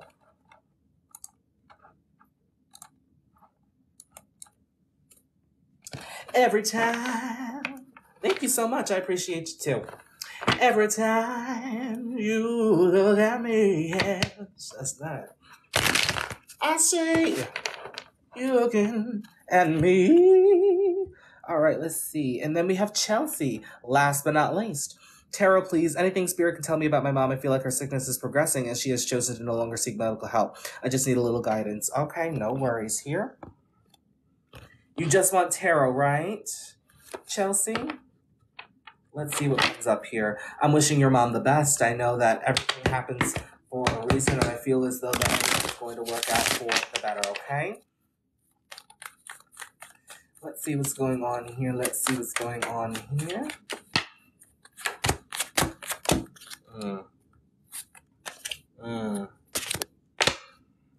Okay. Right now, this is a time to do some introspective work. Right now could be a time that you're processing. This could also be a lesson for you to really start your life for the possibility of what could be happening for the future. Not saying that anything is bad, that anything bad is happening. I'm not predicting death or anything like that. Now is just a time for you to process what your life may be like when things are going to progress in the future, if that makes sense to you. This can be information that's going to hurt your heart. This can be information that perhaps it may not be soothing, but it's starting now. This is an opportunity for you to really heal anything that's on the inside that's no longer serving you. Not saying that the relationship with your mom is not serving you, but it's a time for you to process all the times that you already had, all the good times, the not so great times, taking the lessons. It's really a time for you to process these things instead of getting riled up in the current situation that is happening. Look at the bigger picture here, okay? Now is the time to make peace with things that maybe didn't go with peace. I would, as I said, like, it's not the time to like say your goodbyes or anything like that. Now's a great time to just process it, okay? Because there's an opportunity here. There are two opportunities for you. This will definitely make you feel better. It may cleanse some things that you may have been holding on to, and it can definitely bring in some new emotional fulfillment that you may have not seen coming in. There can also be some financial stability coming in for you as well, but I know this is not so much about financial stability. This can even be about worth value. It can even bring you a sense of something that you may not, a way of life that you may not have felt before. Perhaps this is a way that you've been manifesting for some time. I'm not getting freedom, but freedom just came to my mind before. But it seems as though that now is a time to process the things that have happened from this point moving forward, or this point behind. That way you can move forward. Remember, we're in a retrograde period right now too. So this could definitely be a time where you are processing a lot that you didn't get to process before, or perhaps maybe you weren't present enough or in that consciousness enough to process the certain things, what life would be like probably without your mom, or perhaps without that emotional nourishment there. Now's the time to give it back to yourself here too, okay? But whatever it is that is coming in for you, this is also things that you have manifested as well. So just be sure that you are spending time by yourself during this time as well. Any emotions that come up during this time, definitely release them. See how you feel about them. Have a conversation with yourself. Give it to me, whoever it comes to you. I'm receiving. Oh, thank you. But it's really giving back to yourself at this time too. Definitely being more nurturing with yourself during this time as well too. Now, let me ask, have you had any intuitions about do you feel like something soon is going to happen? Do you feel like, the end time is coming quicker than you would hope for? Only reason why I ask is because, when my father, back in 2020, when my father was sick, something within me knew that my life was going to be different in a very short amount of time. So I do, yes, and I feel it in my gut. Okay. So I will say this, now's the time to take some time. Don't expect it to happen. Don't ease it on to happen, because that may make you feel worse, but just process the reality that may be a possibility. The day's coming for everybody, but definitely take the time for yourself to process everything, process how you feel, get that out, and definitely aid other people if they're feeling that as well too. Let's see. I see it in her eyes. It just feels different. It feels like something is telling me to acknowledge this, and it's heavy. Yeah, that's the thing with that. Like when my father passed away, I remember it happened so quick. And the one thing that I never got to have with my father was an actual connection, an emotional connection. And I will say this, when you take the time to process the good, the bad, everything that has happened, you start having a realization of what this life is actually all about. It's going to feel heavy. It's going to feel uncomfortable, but you have the strength and the energy to get through it. This is all what life is all about. You start seeing through other people that have been around for as long as we've been around, She is my only family, all I have besides my children. Well, that's not true. Family is how we define it, how we choose, and although your biological family or somebody who you feel very close to, is leaving at this current, or may be leaving very soon, or they may not be around forever. That's a better way to say it. There's always going to be people to give you that feeling. You know, I don't know if you believe in reincarnation as well. I don't know if you believe in like energy exchange too, but you know, there's a grand family that you don't even know about that's out there. Not like biological, like, oh my God, we've hid this from you, but like a soul family, a soul yearning. You know, that's why, you know, on TikTok or whatever, you know, these readings are not just for helping other people, but it's to know that you have the support here if you need to talk to anybody, if you need, you know, just to be heard, you know, that's all here for you. You know, it's all going to come in for you in due time. Even if you feel like you're alone, you're never alone for too long, okay? I hope this resonates with you. I definitely hope that you spend time by yourself, but don't take on all this energy for yourself because it's not all for you. All right. But definitely take it easy. Be by yourself during this time if you need. Okay. It really helped. I'm glad it did. Thank you. Thank you. All right, everyone. That is it for today. I'll be back later on around 2 p.m. Central Standard, 3 p.m. Eastern for astrology reads. Okay. So if I didn't get to you, just be sure to come back around and I'll get to you. All right. You have a wonderful day as well, Chelsea. And I hope everything gets better. Keep me updated, please. All right. But without further ado, in the case that you guys like to book a private reading with me, you could do that in the link in my bio under Universal Analysis. I do offer astrology, numerology, and tarot services. So take a look at that if you do want to do that. I usually am live Monday, Wednesdays, and Fridays, and I do my private readings on Tuesdays and Thursdays. Okay. So that's pretty much it for about today. And until next time, I fare thee well. Take care. Bye-bye.